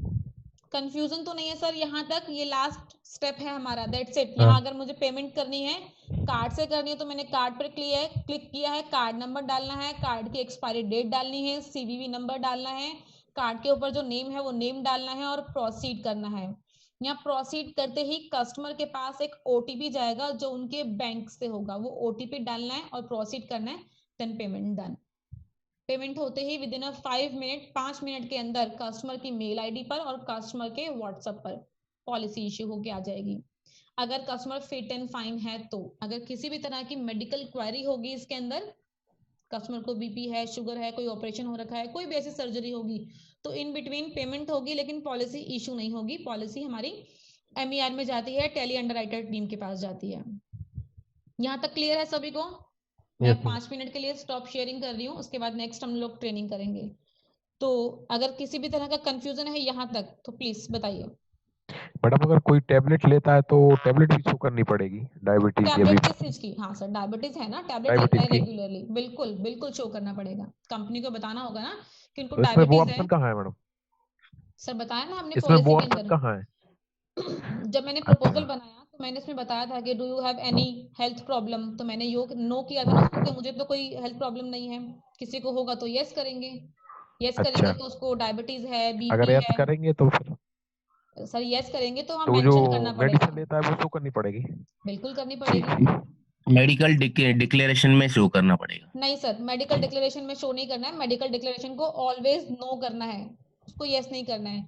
जब आप अपनी ओके। डिटेल फिल करते हैं ना, जैसे मैंने अपने नाम की डिटेल फिल की थी तो वहां पर पूछता वो do you have any health problem, तो उसको यस और नो करना है। अगर हेल्थ प्रॉब्लम है, किसी को बीपी है, किसी को शुगर है, किसी को थायराइड है, अस्थमा है, कोई ऑपरेशन हो रखा है, कुछ भी व्हाटएवर, बहुत सारी प्रॉब्लम्स होती हैं बॉडी में, तो उसको यस करना है, अगर नहीं है तो नो करना है। यहाँ तक पेमेंट कैसे करवाना है कस्टमर से ये प्रोसेस समझ में आ गया आप लोगों को? जी हाँ। जी संतोष जी बताइए, आपने हैंड रेज किया है। हाँ मैडम, मान लीजिए किसी का पेमेंट अगर दूसरे के कार्ड से हो जाता है, क्रेडिट कार्ड या डेबिट कार्ड, ठीक है। तो नेक्स्ट टाइम रिन्यूअल के समय ये ऑटो डेबिट हो जाता है या नहीं? नहीं सर, रिन्यूअल कभी भी ऑटो डेबिट नहीं होता है, कभी नहीं होता है ऑटो डेबिट। ओके, क्योंकि अदरवाइज दूसरे कंपनी में ऐसे हो चुका है हमारे अच्छा। कुछ दोस्तों के साथ, तो अपने कंपनी में ऐसे हो सकता है या नहीं नहीं? सर, स्टार हेल्थ में ऑटो डेबिट नहीं है, कोई भी प्रोडक्ट यहाँ ऑटो डेबिट नहीं है। आज आपने जो पेमेंट किया है आप अपने डेबिट कार्ड से कीजिए, क्रेडिट कार्ड से कीजिए, कंपनी को डजंट मैटर, कंपनी को कोई प्रॉब्लम नहीं है इस चीज से। जब भी कभी रिन्यूअल जाएगा, रिन्यूअल कस्टमर के पास जाएगा, अब कस्टमर की फिर से मर्जी है कि वो आपको कैश दे रहा है और आपसे बोल रहा है सर आप मेरी खुद से पेमेंट कर दो, मेरे से कैश ले लो, तो वो आपकी मर्जी है, लेकिन ऑटो डेबिट नहीं होता है यहाँ पर। ओके ओके, बिल्कुल ठीक है। ठीक है, चलिए। मैडम अगर कोई चेक से करना चाहता है तो? हाँ, मैं यही बताने लगी थी। अब एक छोटी सी चीज मैं और बताऊंगी आप लोगों को। पेमेंट्स 3 तरह से होती है। एक तो ऑनलाइन, जैसे मैंने आप लोगों को बता दिया कि पॉलिसी जनरेट करनी है और कोई कस्टमर अपने डेबिट कार्ड क्रेडिट कार्ड से पेमेंट कर रहा है। एक होता है कस्टमर बोल रहा है जी मेरे से कैश ले लो, मेरे को नहीं आती ऑनलाइन पेमेंट करने, मुझसे कैश ले लो और पेमेंट आप कर दो। मैं एक बार म्यूट कर रही हूँ सभी को प्लीज। ठीक है। एक होता है कि कस्टमर कह रहा है मुझसे कैश ले लो और पेमेंट आप कर दो, मुझे नहीं आता ऑनलाइन करने, तो ठीक है आप कैश ले लीजिए कस्टमर से और अपने अकाउंट से अपने कार्ड से पेमेंट कर सकते हैं आप। जैसे मैंने अभी आप लोगों को बताया कि मेल आप अपनी आईडी पे मंगवा लीजिए, अपनी आईडी पे सेंड कर दीजिए, वहां से जब आप एडिट करेंगे तो अपनी मेल आईडी हटा दीजिएगा, कस्टमर की डाल दीजिएगा और प्रोसीड कर दीजिएगा। क्लियर है ये पॉइंट कैश वाला?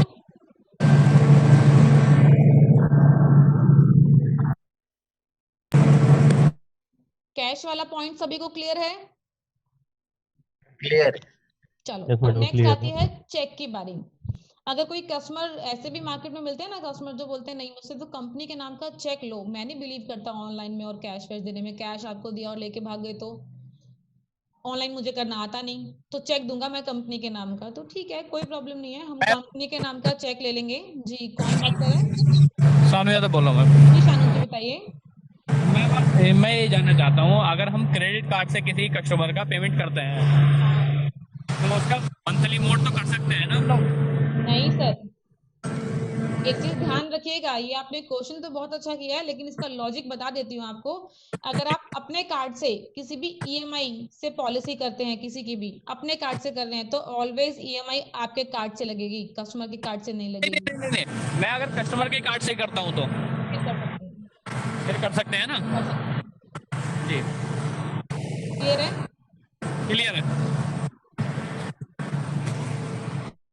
अब हम बात कर रहे थे चेक की। अगर कोई कस्टमर कह रहा है कि मुझे चेक देना है तो ठीक है, हमें कोई प्रॉब्लम नहीं है, आप कंपनी के नाम का star health and allied insurance company limited इस नाम से कंपनी का चेक ले लेंगे, एक्यूरेट अमाउंट होगा चेक के ऊपर। उस चेक की फोटो खींच के आपको मुझे भेजना है या वर्मा जी को भेजना है, योगेंद्र सर को भेजना है, ठीक है। और उस चेक को अपने नियर बाय किसी भी HDFC बैंक में किसी भी ब्रांच में जमा कराना है, जाके डिपॉजिट स्लिप फिल करना है। जब हम जमा कराते हैं चेक को तो वहां से हमें एक रिसीविंग मिलती है डिपॉजिट स्लिप की, उसमें बैंक वाले स्टैंप लगा के और साइन करके देते हैं, मिलता है ना वहां से रिसीविंग।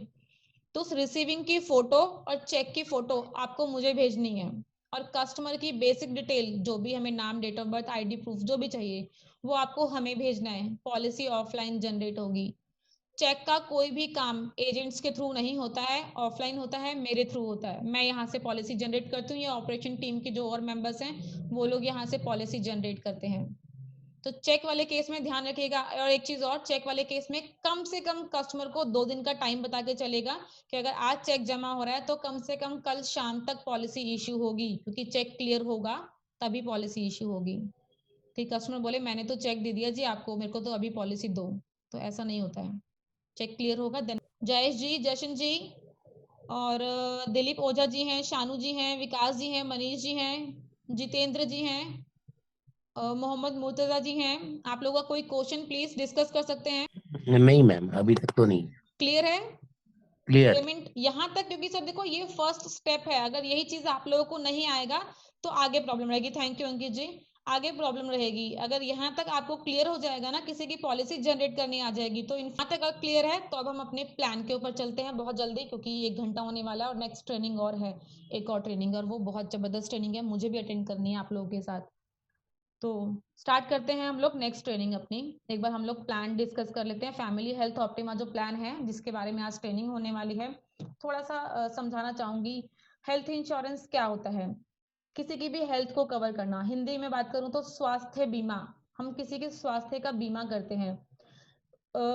मेडिकल इमरजेंसी कभी भी किसी के साथ भी आ जाती है। आज आप हैं, हम हैं, अच्छे खासे बैठे हैं, भगवान न करे कोई ऐसी इमरजेंसी आ गई, अचानक कोई प्रॉब्लम हो गई और हमें एडमिट करवाना पड़ा अगर हॉस्पिटल में, और वहां खर्चा है हमारा 4 लाख 5 लाख, तो क्या हमारे हाथ में उस टाइम इतना अमाउंट होगा? हम अपना ट्रीटमेंट करवा पाएंगे? कोई भी थर्ड पर्सन है, हम सोच सकते हैं क्या इतना पैसा किसी के पास हैंडी होता है? मुझे तो नहीं लगता। लोगों के घर मकान सब बिक जाता है ट्रीटमेंट करवाने के लिए एक अच्छे हॉस्पिटल में। तो हम अपने कस्टमर को ये बता सकते हैं कि हम स्वास्थ्य का बीमा करते हैं। अगर आपकी हेल्थ को कोई भी प्रॉब्लम हुई, हेल्थ की वजह से आपको कभी भी एडमिट होना पड़ा, तो क्लेम हमारी कंपनी देगी। जितने लाख का आपने इंश्योरेंस लिया होगा उतने लाख का क्लेम हमारी कंपनी देगी। तो ये ध्यान रखिएगा, हेल्थ इंश्योरेंस में हेल्थ का बीमा होता है, कंपनी क्लेम देती है, पैसा नहीं देती है। कई लोगों को ये भी होता है, जैसे LIC में होता है ना कि डेथ हो गई तो कंपनी पैसा देगी, जी मुझे तो 10 लाख मिलेगा, 15 लाख मिलेगा। तो सॉरी, हेल्थ इंश्योरेंस में पैसा नहीं मिलता है, ट्रीटमेंट मिलता है। कंपनी इलाज का पैसा देती है। क्लियर है? ये पॉइंट क्लियर है सभी को? चलिए मैं अपनी स्क्रीन शेयर कर रही हूँ, PPT शेयर करूंगी अपनी, तो आप लोग प्लीज बताइएगा कि आप लोगों को PPT विजिबल। आज हम लोग जिस प्लान के बारे में डिस्कस करने वाले हैं ना, मार्केट में सेल होने वाला सबसे बड़ा, सबसे ज्यादा मार्केट में यही प्लान सेल होता है, सबसे ज्यादा ऑन डिमांड सेल होता है। लोगों को इस प्लान की नॉलेज पहले से ही होती है, कहीं ना कहीं लोग समझ कर आते हैं, इस प्लान की नॉलेज लेकर आते हैं और डिमांड करते हैं कि हमें ऐसा प्लान चाहिए, हमें ये प्लान चाहिए, हमें वो प्लान चाहिए। तो मार्केट में जो सेल होता है वो फैमिली हेल्थ ऑप्टिमा। 3 लोगों ने हैंड रेज किया है, मेरे पास यहाँ शो नहीं हो रहा है, एक रिक्वेस्ट है, प्लीज बता दीजिए, कोई क्वेश्चन है, कोई क्वेरी है तो अपने आप को अनम्यूट कर सकते हैं और बात कर सकते हैं। जी हाँ मैम, मैंने किया था। जी विकास विकास जी बताइए। मैम, एक्चुअली अगर कस्टमर पूछता है कि कौन सा कुछ पर्टिकुलर नेटवर्क हॉस्पिटल रहते हैं उसमें ही ट्रीटमेंट कराना होता है ना, हाँ ठीक है। तो कस्टमर बोलेगा कि कौन कौन से नेटवर्क हॉस्पिटल है, उनके एरिया के आजू बाजू में है या नहीं है, वो ठीक कैसे है, चेक करना है? ठीक है, उसका मेरे पास एक एक्सेल भी है और उसका एक लिंक भी है, मैं आपको व्हाट्सअप कर दूंगी। आप उस लिंक में कस्टमर को बोलिए अपना लोकेशन डालेंगे, अपना पिन कोड डालेंगे और सर्च करेंगे, तो वहां जितने भी उनके नियर बाय के हॉस्पिटल्स जो कंपनी के साथ पैनल में होंगे, जो कंपनी की रजिस्टर्ड नेटवर्क लिस्ट में होंगे, वो सब ओपन हो जाएंगे। वो पूरा लिंक ओपन हो जाएगा, वहां सारे हॉस्पिटल्स के नेम कस्टमर को शो होंगे। ये सारे हॉस्पिटल्स स्टार हेल्थ के साथ पैनल में है। ठीक है, ओके। ये और लिंक है। मैम, जी बताइए। वन मोर थिंग, जी मैम, कस्टमर को मतलब क्लेम करने के बाद में, पेमेंट करने के बाद में क्लेम करना होता है या फिर वो हॉस्पिटल ही एक्सेप्ट करता है वो इंश्योरेंस? आपको देखिए मतलब दो तरह। एक्चुअली मेरे को वो कॉन्सेप्ट समझना है कि मैंने सुना है पेमेंट करने के बाद भी बाद में कंपनी क्लेम करती है, फिर बाद में कुछ हॉस्पिटल ऐसे रहते हैं जो वो इंश्योरेंस ही एक्सेप्ट करते हैं डायरेक्टली। तो ये एक्चुअली कैसा है, मेरे को एक्चुअली इसका आइडिया नहीं है। मैं बताती हूँ आपको। सर देखिए, 2 तरह के हॉस्पिटल्स होते हैं, एक नेटवर्क होते हैं और एक नॉन नेटवर्क होते हैं। ठीक है, अगर कस्टमर नेटवर्क हॉस्पिटल में जाकर ट्रीटमेंट करवाएगा तो 100% कैशलेस होगा, वहां कस्टमर को अपनी पॉकेट से नहीं बियर करना है। हार्डली फाइल चार्ज होती है जो 500 700 या 1000 रुपए के लिए चार्ज हार्डली लगता है, बस वो फाइल चार्ज कस्टमर पे करता है। बाकी उसके बाद हॉस्पिटल से कंपनी के पास मेल चला जाता है, जी आप ये पॉलिसी नंबर है, ये कस्टमर है, स्टार हेल्थ के थ्रू पॉलिसी ली हुई है, उनका क्लेम आया है। अब इसके बाद हॉस्पिटल और कंपनी दोनों का आपस में कन्वर्सेशन होता है मेल के थ्रू। ठीक है, ये तो प्रोसेस रहा। अब अगर कस्टमर जाता है नॉन नेटवर्क हॉस्पिटल में, जो हॉस्पिटल कंपनी के नेटवर्क में ही नहीं है, पैनल में ही नहीं है, तो उस केस में क्या होता है, कस्टमर को ट्रीटमेंट का सारा खर्चा अपनी पॉकेट से बियर करना होता है। लेकिन वो सारे डॉक्यूमेंटेशन संभाल के रखने होते हैं, वो सारे ओरिजिनल डॉक्यूमेंट, डिस्चार्ज समरी, दवाइयों के बिल, डॉक्टर प्रिस्क्रिप्शन, कोई भी रिपोर्ट, फाइनल बिल जो कस्टमर ने वहां पे किया है, 40,000 50,000 लाख 2 लाख कुछ भी हो सकता है अमाउंट, वो सारे बिल्स कस्टमर को एक बंच रेडी करना होता है और वो हमें भेजेगा, आपको भेजेगा या हमें भेजेगा। हमें यहाँ भेजेगा, मैं यहाँ से क्लेम डिपार्टमेंट में भेजूंगी वो पूरा क्लेम चेक करके, और वहां से जितना भी पैसा कस्टमर ने लगाया होगा उस नॉन नेटवर्क हॉस्पिटल में, वो सारा कंपनी पैसा रिफंड कर देती है। वन मोर थिंग मैम, हम्म ये हेल्थ इंश्योरेंस में सभी इंश्योरेंस मेडिकेशन वगैरह भी कवर करते हैं या फिर सिर्फ डॉक्टर के रिलेटेड ही खर्चे एक्सेप्ट करते हैं, सभी तरह कवर के करते हैं? मेडिकल एक्सपेंसेस, लेकिन वो कौन कौन से होते हैं अभी जब मैं प्लान की ट्रेनिंग दूंगी ना, मैं आपको उसमें बताऊंगी कि कंपनी क्या क्या कवर करती है, तो वो प्लान वाइज डिस्कस करते हैं। ओके, वो प्लान के ठीक है, ऊपर डिपेंड है। प्लान के ऊपर डिपेंड करता है कि कंपनी क्या कितना और क्या क्या कवर कर रही है, क्या क्या बेनिफिट्स दे रही है आपको। श्योर। ठीक है, तो चलिए स्टार्ट करते हैं एक बार इसकी training family health optima plan की। तो चलिए आज हम जो प्लान डिस्कस कर रहे हैं वो है family health optima plan. Market में सबसे ज़्यादा सेल होता है, ऑन डिमांड सेल होता है। फीचर्स की बात करूँ तो बहुत ही अच्छे फीचर्स हैं इस प्लान के, जो कुछ स्पेशल इस प्लान को थोड़ा सा स्पेशल बना देते हैं। बाकी अगर बात करूँ तो किसी अदर प्लान में नहीं मिलेंगे कुछ ऐसे स्पेशल यहाँ फीचर्स कंपनी आपको दे रही है। कुछ न्यू एडिशंस रिसेंटली अभी इस प्लान के अंदर हुए हैं, बट समझा दूंगी बता दूंगी, बट रिक्वेस्ट भी करूंगी कि उन फीचर्स के ऊपर मत जाइएगा। जिसमें एक है पहला इंस्टॉलमेंट फैसिलिटी। तो यहाँ कंपनी आपको इंस्टॉलमेंट फैसिलिटी दे रही है। यहाँ आप मंथली, क्वार्टरली, हाफ ईयरली और ईयरली हर तरीके से पॉलिसी सेल कर सकते हैं। बट एक ये मेरी रिक्वेस्ट रहेगी कि ईएमआई की इंस्टॉलमेंट फैसिलिटी में ना जाएंगे तो बेटर है, क्योंकि अगर मंथली अगर आपने कोई भी पॉलिसी की, और मंथली केस में क्या होता है कि हार्डली 1000-1200 का प्रीमियम जाएगा कस्टमर का, उसके ऊपर जीएसटी हटा के आपको हार्डली 50-100 रुपए का ही आपका कमीशन बनेगा। तो मुझे नहीं लगता आप और हम 50 से 100 रुपए के लिए काम कर रहे हैं यहाँ पे। और इन बिटवीन अगर एक महीने पॉलिसी लगी, इसकी ईएमआई डिडक्ट हो गई और दूसरे महीने नहीं हुई, कस्टमर ने ध्यान नहीं दिया, मैक्सिमम 7 डेज का टाइम मिलता है। 7 दिन के अंदर अगर अंदर अंदर अगर ईएमआई नहीं लगी है तो पॉलिसी वहीं खत्म हो जाएगी। जितना भी पैसा कस्टमर ने पे किया होगा वो कंपनी के अकाउंट में फॉरफिट हो जाएगा। पॉलिसी कस्टमर की खत्म और कस्टमर को पता भी नहीं चलेगा कि पॉलिसी कब खत्म हो गई।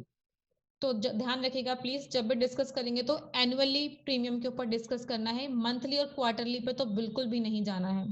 तो ये फैसिलिटी जरूर है बट इसको यूज। नेक्स्ट हम बात करें, देखो सबसे पहले हम बात करते हैं फैमिली साइज। क्या होता है फैमिली साइज? टेक्निकल लैंग्वेज में यहाँ लिखा हुआ पीपीटी में 1A+2C, मतलब 1 एडल्ट 2 चाइल्ड। मैं बेसिक बताती हूँ। फैमिली हेल्थ ऑप्टिमा नाम से पता चलता है कि ये पॉलिसी हम फैमिली को दे सकते हैं। अगर कोई कहता है कि मुझे इंडिविजुअल, जैसे मैं हूँ, मैं कहती हूँ कि जी मुझे इंडिविजुअल अपने लिए पॉलिसी लेनी है, मैं अनमैरिड हूँ, ना मेरे हस्बैंड है ना मेरे बच्चे हैं, और मुझे अपने अकेले के लिए पॉलिसी लेनी है, तो क्या मैं फैमिली हेल्थ ऑप्टिमा उन्हें दे पाऊंगी? नहीं दे पाऊंगी, क्योंकि ये पॉलिसी ही सिर्फ और सिर्फ फैमिली के लिए है। फैमिली में कौन कौन लोग आते हैं? हस्बैंड, वाइफ और मैक्सिमम 3 बच्चे। हस्बैंड वाइफ होंगे वो भी फैमिली काउंट होगी। हस्बैंड वाइफ एक बच्चा होगा वो भी फैमिली काउंट होगी। हस्बैंड वाइफ 2 बच्चे, हस्बैंड वाइफ 3 बच्चे, फैमिली में काउंट होंगे।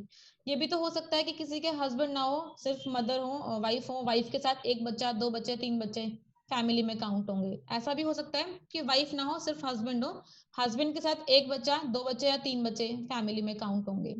तो हम किसी भी तरह से इसको रेशो बना के दे सकते हैं पॉलिसी को। हस्बैंड वाइफ भी ले सकते हैं, हस्बैंड वाइफ बच्चे भी ले सकते हैं, वाइफ बच्चे भी ले सकते हैं, और हस्बैंड और बच्चे भी ले सकते हैं। अगर मैं पूरी फैमिली की बात करूंगी तो जो पूरा फैमिली साइज है जो कंपनी कवर करती है वो हस्बैंड वाइफ और मैक्सिमम 3 बच्चे कंपनी कवर करती है। अगर किसी के 4 बच्चे होते हैं तो वो कंपनी चारों को एक साथ कवर नहीं करेगी, फिर हमें उसको लॉजिकली समझाना पड़ेगा कि हस्बैंड के साथ 2 बच्चे कवर हो जाएंगे और वाइफ के साथ 2 बच्चे कवर हो जाएंगे, तो टोटल मिला के हम उन्हें 2 पॉलिसी देंगे, इसमें हस्बैंड के साथ 2 बच्चे और वाइफ के साथ 2 बच्चे। तो इस तरीके से हम ये रेशो बना के पॉलिसी दे सकते हैं। नेक्स्ट हम यहाँ बात कर रहे हैं एज ऑफ एंट्री की। तो कंपनी एज ऑफ एंट्री क्या रखती है? चलिए एल्डेस्ट की बात करते हैं। 18 साल से लेके 65 साल तक के लोग ये पॉलिसी ले सकते हैं। अगर कोई 18 साल से 2 दिन, 4 दिन, 5 दिन भी छोटा होगा तो कंपनी पॉलिसी नहीं देगी। ध्यान रखिएगा 18+ होना चाहिए। 18 साल से 65 साल तक के लोगों के लिए ये पॉलिसी अवेलेबल है। अब जैसा हमारी पॉलिसी है ये फैमिली फ्लोटर पॉलिसी है, फैमिली के लिए भी है जिसमें बच्चे भी एड ऑन है। तो बच्चों के लिए कंफर्म कर लेते हैं कंपनी कितने दिन के या कितने महीने के बच्चे को कवर करती है पॉलिसी में। तो ये policy on special on demand, पता है क्यों सेल होती है? क्योंकि इसमें 16 दिन का बच्चा कंपनी कवर करती है। बाकी रेस्ट जो पॉलिसीज हैं हमारी, वहाँ 91 डेज, 3 महीने का बच्चा कम से कम होना चाहिए जो पॉलिसी लेगा। लेकिन इस पॉलिसी के अंदर 16 दिन का बच्चा कंपनी कवर कर रही है।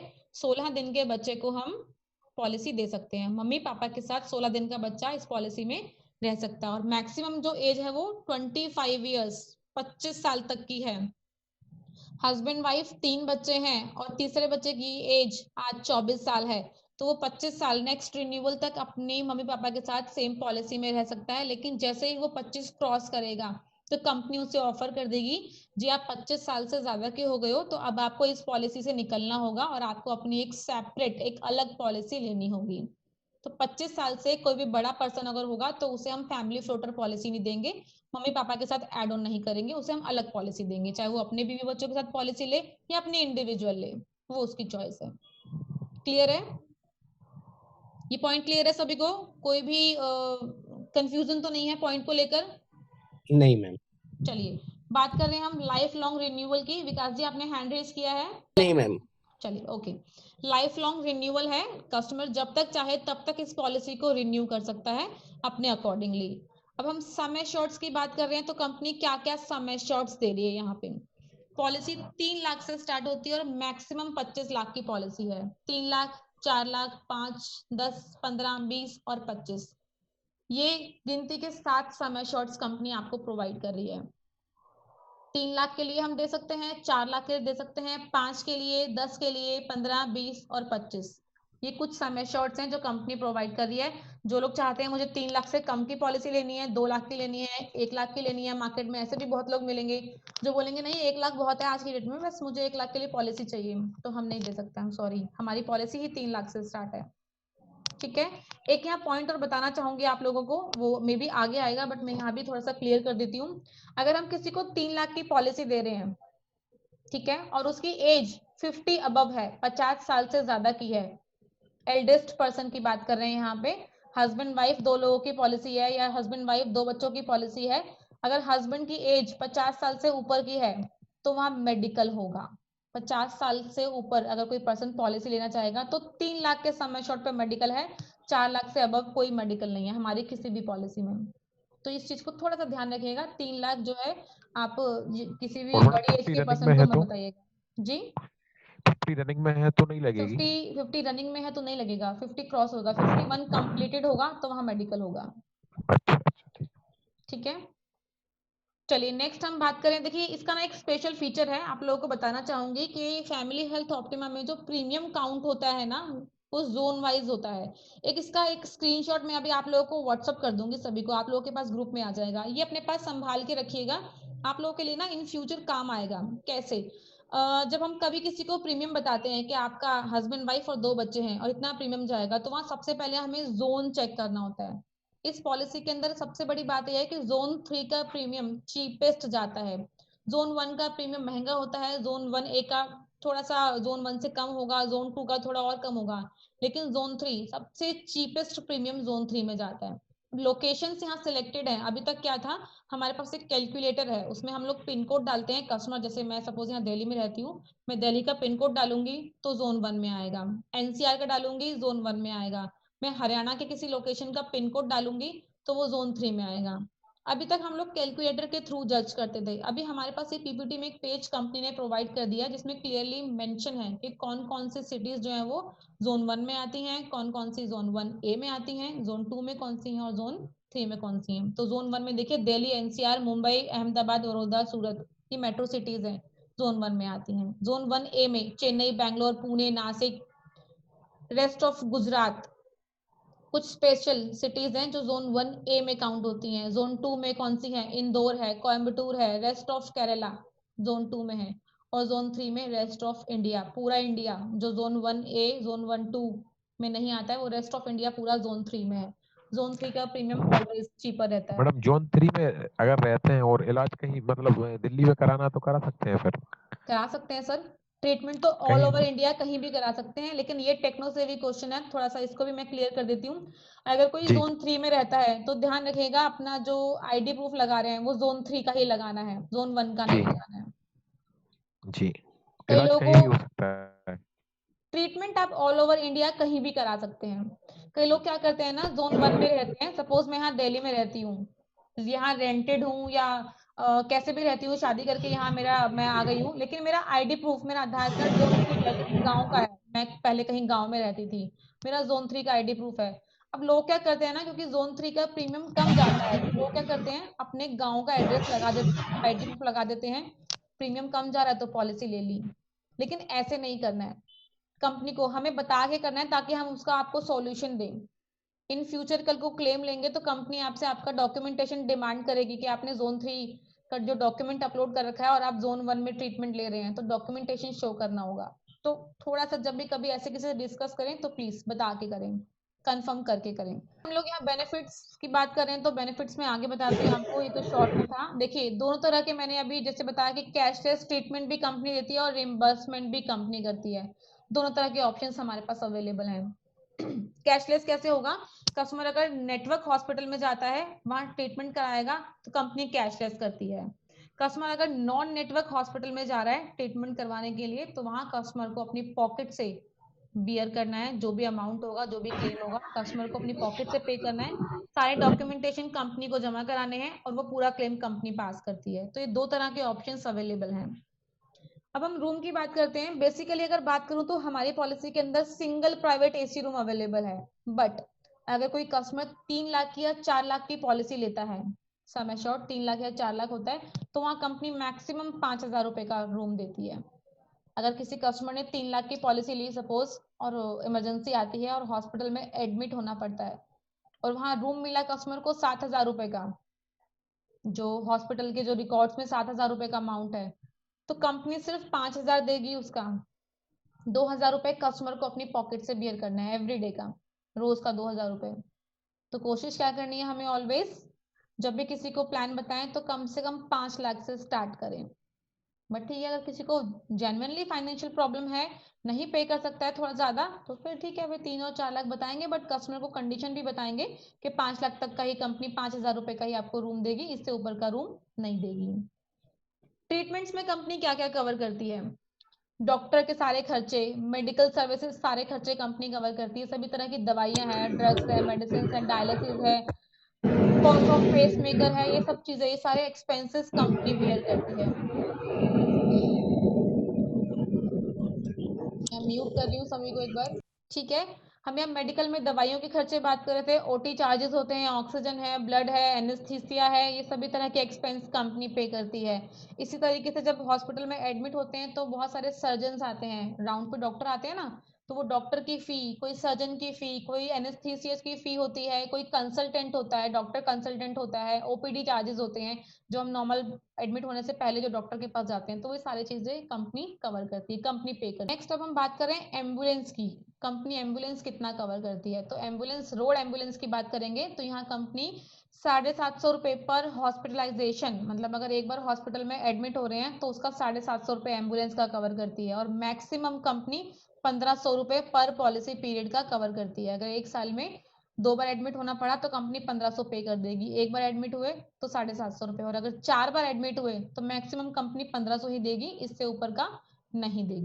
नेक्स्ट हम यहाँ बात कर रहे हैं एयर एम्बुलेंस की। यहाँ कंपनी हॉस्पिटलाइजेशन में एयर एम्बुलेंस भी कवर करती है, लेकिन 10% ऑफ बेसिक सम एश्योर्ड, बस अगर किसी ने 5 लाख की पॉलिसी ली है तो कंपनी यहाँ पर 10% ऑफ सम एश्योर्ड, सिर्फ और सिर्फ 50,000 उसका एयर एम्बुलेंस का कवर करेगी, इससे ज्यादा का नहीं कवर करेगी।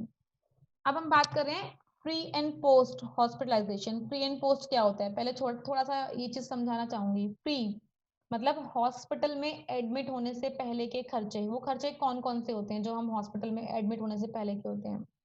सपोज आज कोई पर्सन है, आज पॉलिसी ली है और 1 महीना 2 महीने बाद अचानक कोई प्रॉब्लम हो जाती है, अच्छा खासा बैठा हुआ, अचानक प्रॉब्लम हो गई, फीवर हो गया, डॉक्टर के पास गए, जी फीवर हो गया है, हमें प्रॉब्लम हो रही है, वीकनेस आ रही है, कुछ भी प्रॉब्लम हो सकती है, डॉक्टर क्या करेगा, चेकअप करेगा, मेडिसिन लिख देगा, जी मेडिसिन बाहर से ले लो, ये दवाइयां बाहर से ले लो। 3 दिन 4 दिन 5 दिन रेगुलरली दवाइयां खाई हैं, नहीं आराम आया, अब डॉक्टर बोलेगा जी आराम नहीं आ रहा है, ब्लड टेस्ट कराते हैं, डॉक्टर ब्लड टेस्ट लिख देगा, कस्टमर क्या करेगा, जाएगा लैब में, ब्लड टेस्ट कराएगा और रिपोर्ट्स लेके आएगा, जी रिपोर्ट्स में निकल के आया जी इनको डेंगू हो गया, टाइफाइड हो गया, मलेरिया हो गया, कोई भी अदर प्रॉब्लम हो सकती है। अब डॉक्टर बोल रहा है जी कंडीशन डाउन हो रही है, हॉस्पिटल में एडमिट हो जाओ, ठीक है।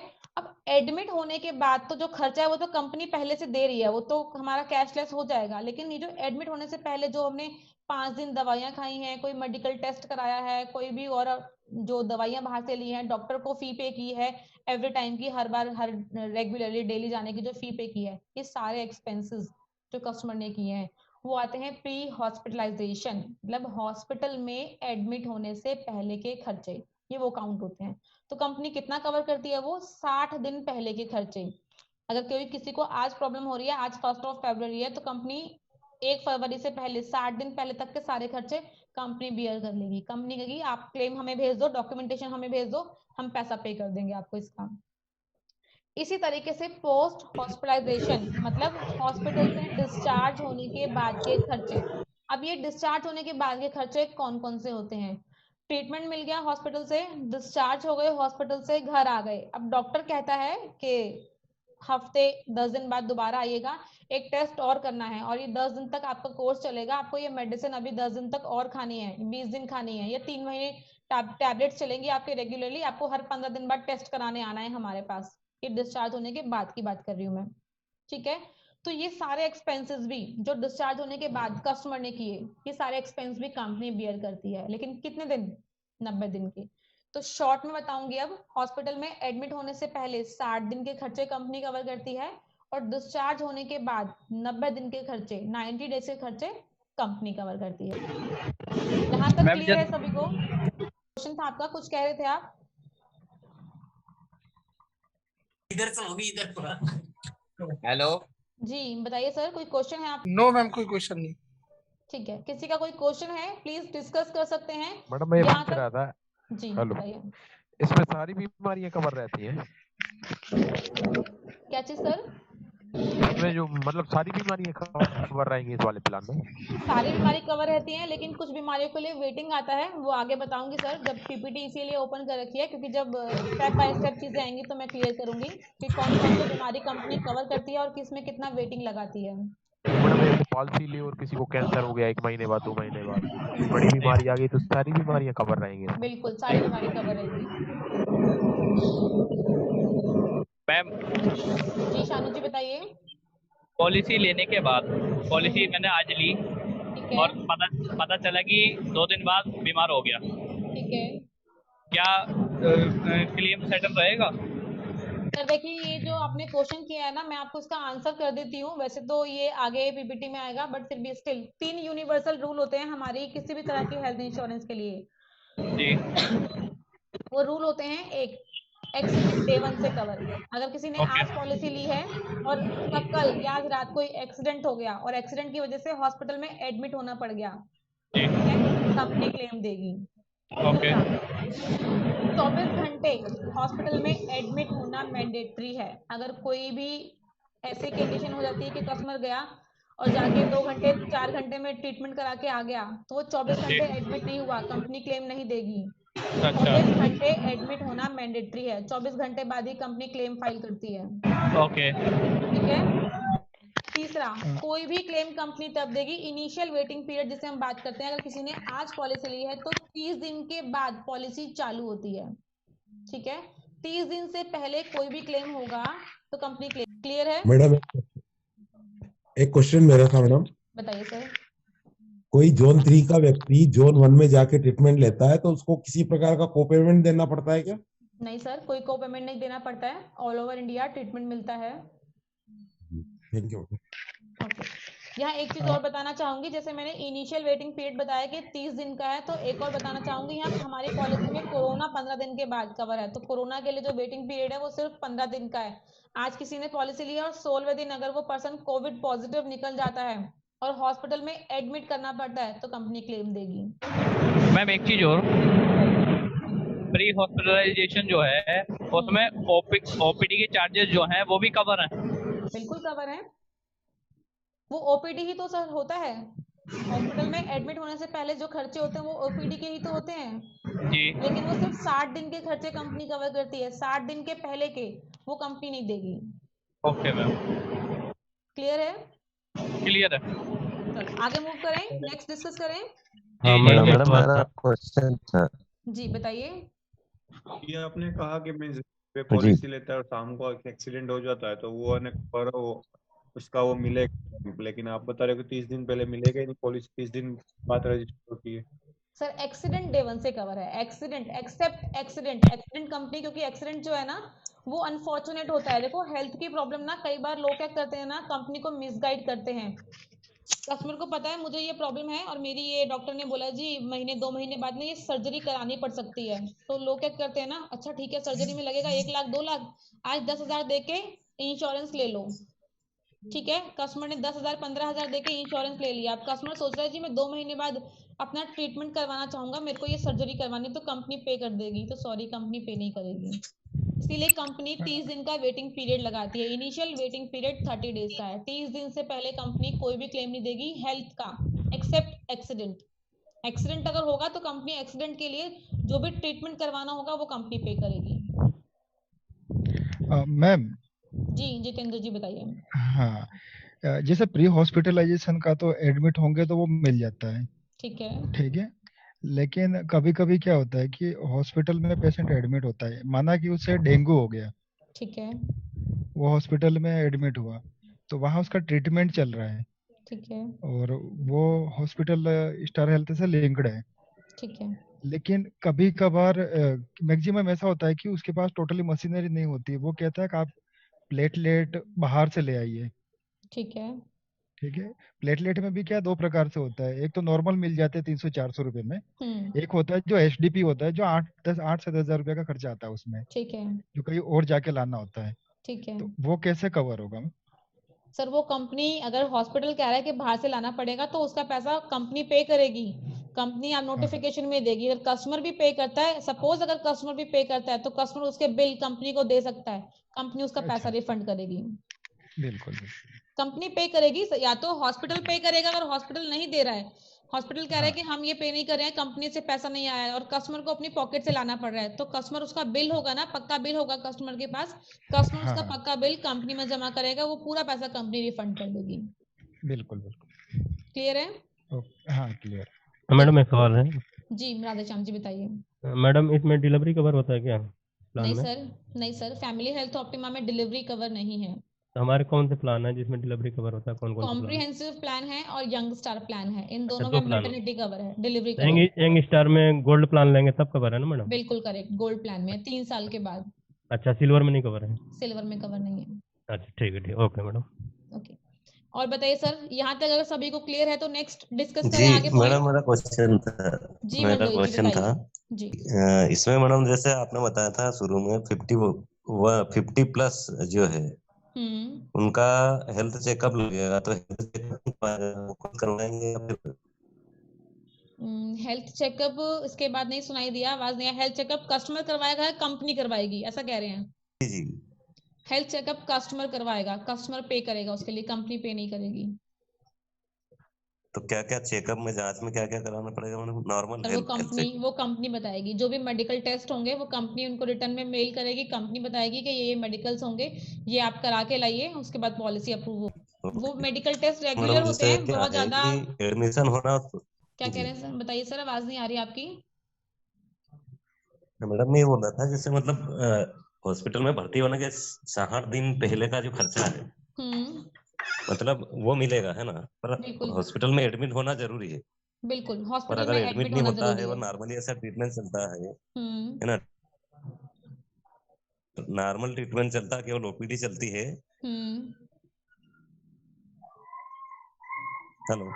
वो कंपनी पे नहीं करती है, नॉर्मल ओपीडी कंपनी पे नहीं करती है। ओके ओके, ठीक है मैडम, थैंक यू। सपोज ये भी मान लेते हैं अगर किसी को प्रॉब्लम हुई है और एडमिट हो गया, लेकिन 24 घंटे से पहले, जस्ट पहले 22 घंटे में ही हॉस्पिटल ने डिस्चार्ज कर दिया, जी अब आप ठीक हो, ग्लूकोज की बोतल चढ़ाई, दवाइयां लगा दी, उनको इंजेक्शन लगा दिए और 22 घंटे में डिस्चार्ज कर दिया। अब कस्टमर सोचेगा जी मेरे को तो क्लेम कंपनी देगी, तो सॉरी नहीं देगी। 24 घंटे क्रॉस होना मैंडेटरी है, ध्यान रखिएगा। 24 घंटे हॉस्पिटल में एडमिट होगा तो ही कंपनी पे करेगी, अदरवाइज नहीं करेगी। क्लियर है सभी को? आगे डिस्कस करें। मैम बेसिकली कंपनी कौन कौन से टेस्ट कराने के, लेट्स सपोज कि अगर कस्टमर 50 के अबव है तो कंपनी बेसिकली कौन कौन से टेस्ट करने को बोलती तो है? देखो रेगुलर की बात करो तो नॉर्मल टेस्ट ही होते हैं, बहुत ज्यादा नहीं है, बट डिपेंड करता है। अगर कस्टमर बता रहा है पहले से ही कि मुझे बीपी है, मुझे शुगर है, मुझे थायराइड है, या कोई अस्थमा है, या पहले से कोई पीईडी, मेरी कोई पुरानी बीमारी चल रही है, तो वो सारी बीमारी हम कंपनी को बताते हैं कि जिनको ये प्रॉब्लम है, तो कंपनी हमें मेल करती है जी अच्छा ये प्रॉब्लम्स हैं तो ये टेस्ट कराने हैं। तो मैं टेस्ट आपको स्पेसिफिक बता भी नहीं सकती अभी कि कंपनी ये टेस्ट बोलेगी, कंडीशन पर डिपेंड करता है। अगर फिट एंड फाइन है तो रेगुलर नॉर्मल चेकअप होंगे, ब्लड टेस्ट हो सकता है, यूरिन टेस्ट हो सकता है, हाइट वेट कंपनी एक बार चेक करती है, कोई और लाइक हार्ट बीट चेक होती है, और भी पल्स वगैरह चेक होती है, नॉर्मल चीजें कंपनी चेक करती है अगर फिट एंड फाइन है तो। अगर फिट एंड फाइन नहीं है वहां कंपनी कुछ और टेस्ट कराएगी, वो फिर मेल करेगी कंपनी के ये टेस्ट रिक्वायर्ड है, आप ये मेडिकल टेस्ट कराइए और रिपोर्ट जमा कराइए। अच्छा, उसके रिपोर्ट्स लेके कंपनी को मेल करना है क्या? बिल्कुल करेक्ट, रिपोर्ट्स चाहिए होती हैं। सिर्फ मेडिकल कराने से ही मतलब नहीं है, मेडिकल करा के कंपनी को कैसे पता चलेगा? जी हाँ, तो उसको कंपनी को दिखाने के लिए वो मेल करके डॉक्यूमेंट्स जो रिपोर्ट्स है वो मेल करेगा ना? कस्टमर भी मेल कर सकता है, अदरवाइज जो लैब होती है वो स्टार हेल्थ के साथ नेटवर्क पैनल में होती है, जो भी आपको लैब बताई जाएगी कि आपको इस लैब में जाना है, टेस्ट कराना है, वो लैब भी स्टार हेल्थ के साथ पैनल में होगी। लैब से भी मेल चली जाती है, लैब के साथ जो मेल जाएगी उसमें वो रिपोर्ट्स जो है अटैच्ड होती हैं। अच्छा, मैडम और लैब ये जी बताइए।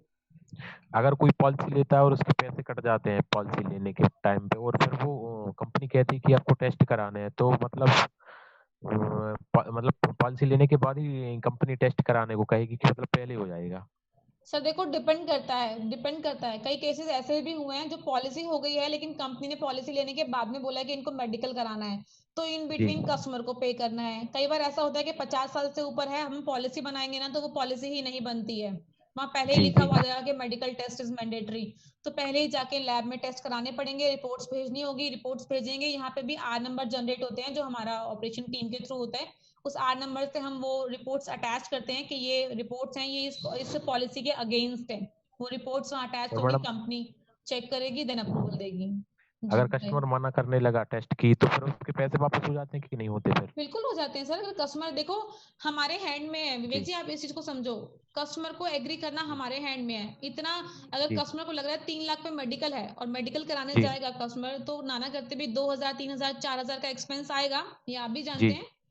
जी ठीक है, बेटर है ना जी हम कस्टमर को बोले कि 3 लाख पे मत जाओ, 4 लाख की पॉलिसी लो, 4 लाख पे कोई मेडिकल टेस्ट ही नहीं है, तो जो 3-4 अच्छा हजार अच्छा कस्टमर को मेडिकल में पे करना है वो कस्टमर 3-4 हजार समय शॉट बढ़ा के एक्स्ट्रा प्रीमियम पे कर देगा और जी पॉलिसी बड़ी ले लेगा, सिंपल, कंपनी को जी कोई प्रॉब्लम नहीं है।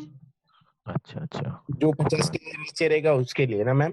जो 50 से ऊपर रहेगा उसके लिए, 50 से नीचे तो हम 3 लाख भी दे सकते हैं, हम 4 भी दे सकते हैं, कोई मेडिकल टेस्ट नहीं है।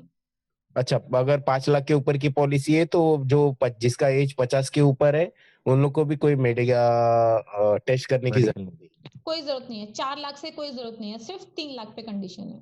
कोई उन लोग का हेल्थ कंडीशन रहेगा तो कराना पड़ेगा? हाँ, 3 लाख की पॉलिसी पे कराना पड़ेगा। 5 लाख के पॉलिसी पे कोई जरूरत नहीं है, कोई तो मेडिकल टेस्ट मैडम रिक्वायर्ड नहीं है, नहीं? कोई कोई 3 लाख की डायबिटीज पॉलिसी लेता है? पेशेंट?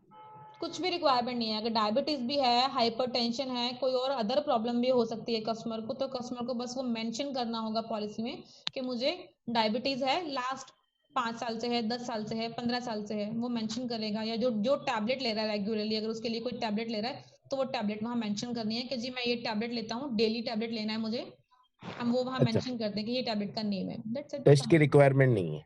कोई टेस्ट की रिक्वायरमेंट नहीं है। ओके, 5 लाख के ऊपर की पॉलिसी? 4 लाख के ऊपर की पॉलिसी। ओके, क्लियर है? क्लियर है। चलो नेक्स्ट अब हम डिस्कस करते हैं कुछ medical modern treatment company cover करती है। कुछ ऐसे मॉडर्न ट्रीटमेंट सब आ गए हैं ना जिसके लिए प्रॉपर डॉक्टर की रिक्वायरमेंट नहीं होती, रोबोटिक सर्जरी होती है रोबोट के थ्रू। जैसे पहले क्या होता था, अगर किसी के माइंड का ऑपरेशन करना है तो डॉक्टर्स बहुत ही स्पेसिफिक चीजों से ऑपरेशन करते थे, बट अभी ये सब चीजें नहीं होती हैं। अब मॉडर्न ट्रीटमेंट आ गया है मार्केट में, साइंस ने तरक्की कर लिया है, तो अभी रोबोट के थ्रू ट्रीटमेंट होते हैं। तो वो ट्रीटमेंट्स भी हमारी कंपनी कवर करती है, बट उसके लिए स्पेसिफिक कुछ लिमिटेशंस हैं। बात करूं तो वो यहाँ समय शॉर्ट्स के अकॉर्डिंग है, तो ये बहुत बड़ी है, तो मैं आप लोगों को शेयर करूंगी, आप लिमिटेशंस खुद एक बार देख लीजिएगा प्लीज। नेक्स्ट हम यहाँ बात कर रहे हैं इंस्टॉलमेंट। जैसे मैंने बताया आपको कि इंस्टॉलमेंट फैसिलिटी कंपनी दे रही है, मंथली, क्वार्टरली और हाफ ईयरली और ईयरली, चारों तरह के ऑप्शंस अवेलेबल हैं।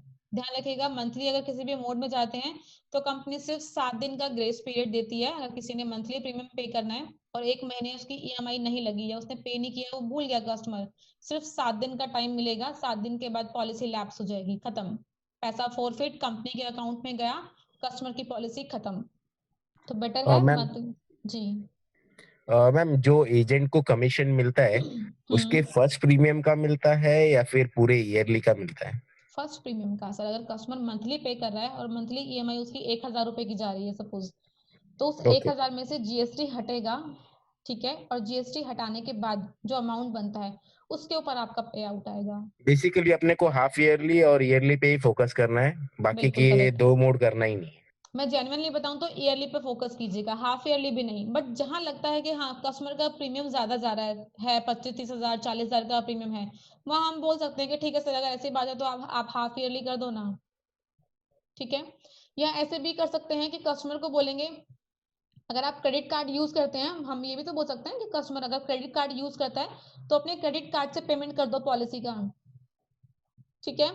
और उस क्रेडिट कार्ड डिपार्टमेंट में कॉल करके बोल दो कि मैंने 20,000 रुपए की पेमेंट अपनी एक इंश्योरेंस पॉलिसी के लिए की है, इसका ईएमआई बना दो।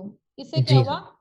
पॉलिसी की पेमेंट पूरी चली गई, कंपनी को पैसा पूरा मिल गया, 1 साल का पैसा पूरा मिल गया।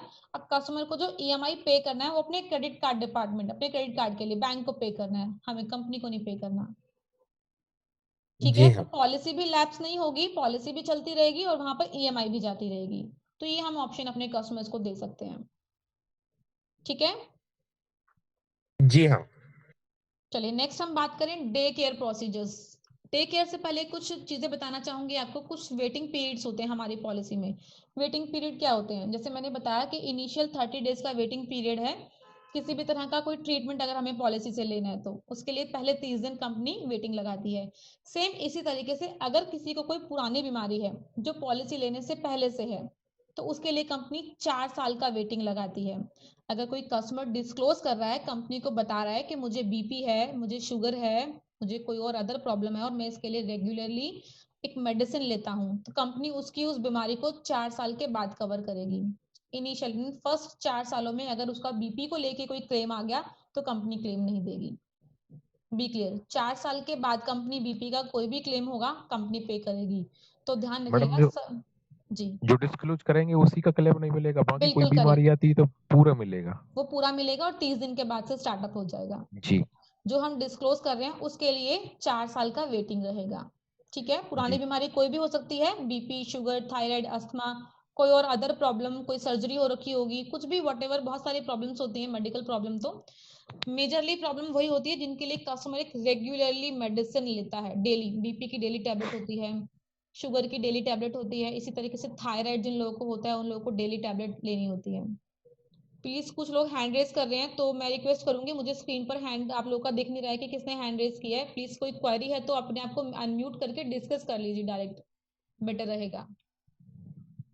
Hello ma'am.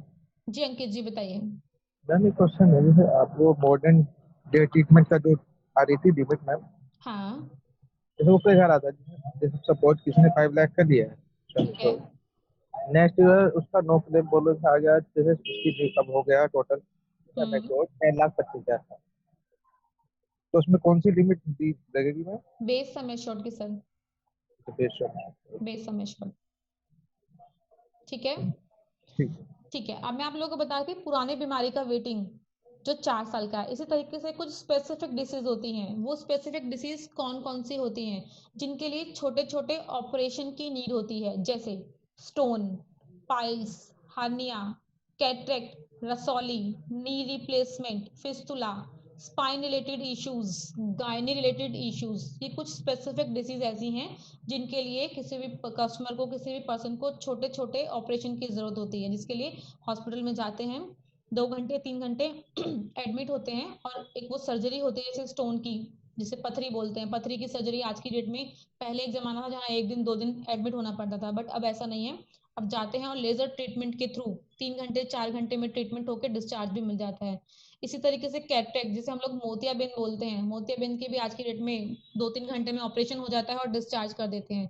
तो ये सारे ट्रीटमेंट्स, ये सारी सर्जरीज कंपनी कवर करती है, लेकिन 2 साल के बाद। इसमें इनिशियल वेटिंग पीरियड है 2 साल का। तो ये वेटिंग पीरियड को ध्यान रखिएगा। किसी को भी प्लान बताने से पहले, कोई भी अगर पुरानी बीमारी है तो 4 साल के बाद कवर होगी, और कोई भी ऑपरेशन रिलेटेड डिसीज होगी तो वो 2 साल के बाद कवर होगी। और यही operation related disease majorly day care surgeries में आती हैं, जो डे केयर मीन्स जिनके लिए 24 घंटे एडमिट होना मैंडेटरी नहीं होता है, जाते हैं 3 घंटे 4 घंटे में ट्रीटमेंट करा के सर्जरी करा के वापस आ जाते हैं, तो ये सब डे केयर्स में काउंट होता है। तो हमारी company all day cares cover करती है। क्लियर है ये पॉइंट सभी को? हेलो जी जयेश जी बताइए। मैम, जैसे किसी को पथरी है, वो अभी बता नहीं रहा है, लेकिन वो पॉलिसी लेने के 1-2 महीने बाद करवाता है तो हो जाएगा?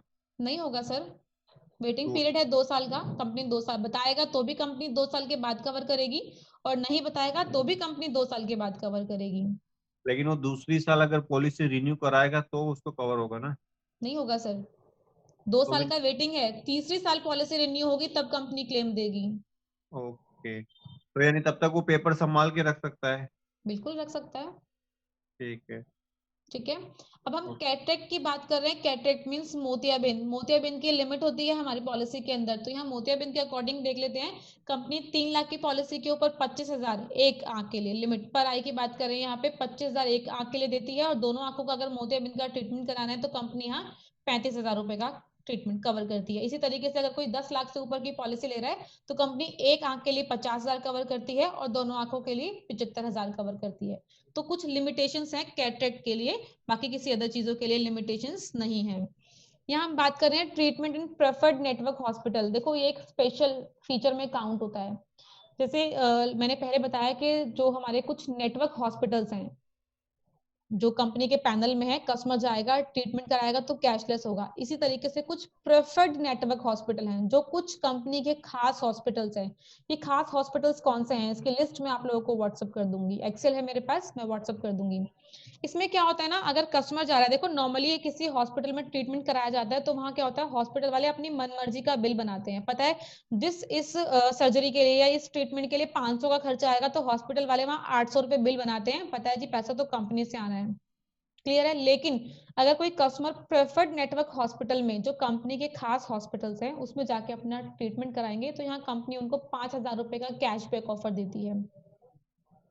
कैशबैक का मतलब ये नहीं कि अब हॉस्पिटल में उनको 5,000 रुपए हैंड टू हैंड मिल जाएगा, नहीं। कंपनी जब कस्टमर क्लेम फाइल करता है तो कंपनी उसमें 5,000 रुपए एक्स्ट्रा पे करती है कि ये उनका प्रेफर्ड नेटवर्क हॉस्पिटल में जो ट्रीटमेंट कराया था उसका बेनिफिट है। 5,000 कंपनी दे रही है। क्लियर है ये पॉइंट? क्लियर है, यहाँ कंफ्यूजन मत रखिएगा। नेटवर्क हॉस्पिटल में ट्रीटमेंट कैशलेस होगा, लेकिन अगर कस्टमर प्रेफर्ड नेटवर्क हॉस्पिटल में जा रहा है तो वहां कस्टमर को 5,000 रुपए पर हॉस्पिटलाइजेशन पे कंपनी कैशबैक ऑफर देती है, तो ये ध्यान रखिएगा। नेक्स्ट हम बात करें शेयर एकोमोडेशन। ये भी एक स्पेशल ऑफर है यहाँ पर।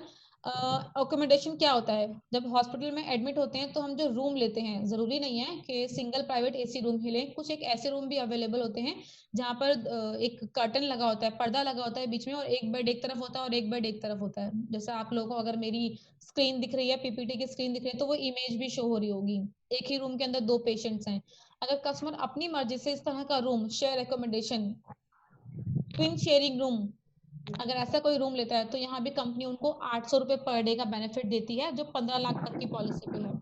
अगर कोई 15 लाख से ऊपर की पॉलिसी ले रहा है, 20 लाख या 25 लाख की पॉलिसी ले रहा है, तो कंपनियां 1,000 रुपए पर डे का बेनिफिट देती है। कोई कस्टमर अगर 10 दिन एडमिट हुआ है तो यहाँ पर कस्टमर को 10,000 रुपए का बेनिफिट एक्स्ट्रा होगा, कंपनी पे करेगी जब वो क्लेम फाइल करेगा। तो ये कुछ स्पेशल फीचर्स हैं जो कंपनी पे करती है। एक ये ऑप्शन है एम्बुलेंस को लेके। कई बार क्या होता है ना, नॉर्मल एम्बुलेंस होती है, कई लोगों को चाहिए होती है, लाइक होम, घर से हॉस्पिटल जाना है, इमरजेंसी है, नॉर्मल हॉस्पिटल है, नॉर्मल एम्बुलेंस चाहिए। कई बार कंडीशन ऐसी होती है कि कस्टमर को एक इस तरह की एम्बुलेंस चाहिए होती है जो फुल्ली इक्विपमेंट हो, लाइक जिसके अंदर एक नर्स हो, डॉक्टर हो, किसी भी तरह की मेडिकल इमरजेंसी हो सकती है तो उसके लिए ऑक्सीजन सिलेंडर हो सकता है, और भी तरह के मेडिकल इक्विपमेंट्स होंगे, तो वो एम्बुलेंस भी हमारी पॉलिसी के अंदर कवर्ड है। जो 4 लाख की पॉलिसी पे 5,000 रुपए के लिए कवर होती है, 5 लाख से 15 लाख की पॉलिसी पे 7,500 रुपए के लिए कवर होती है, और 20 लाख से 25 लाख के लिए 10,000 रुपए के लिए कवर होती है। तो थोड़ी सी लिमिटेशंस हैं, आप लोग ध्यान रखिएगा।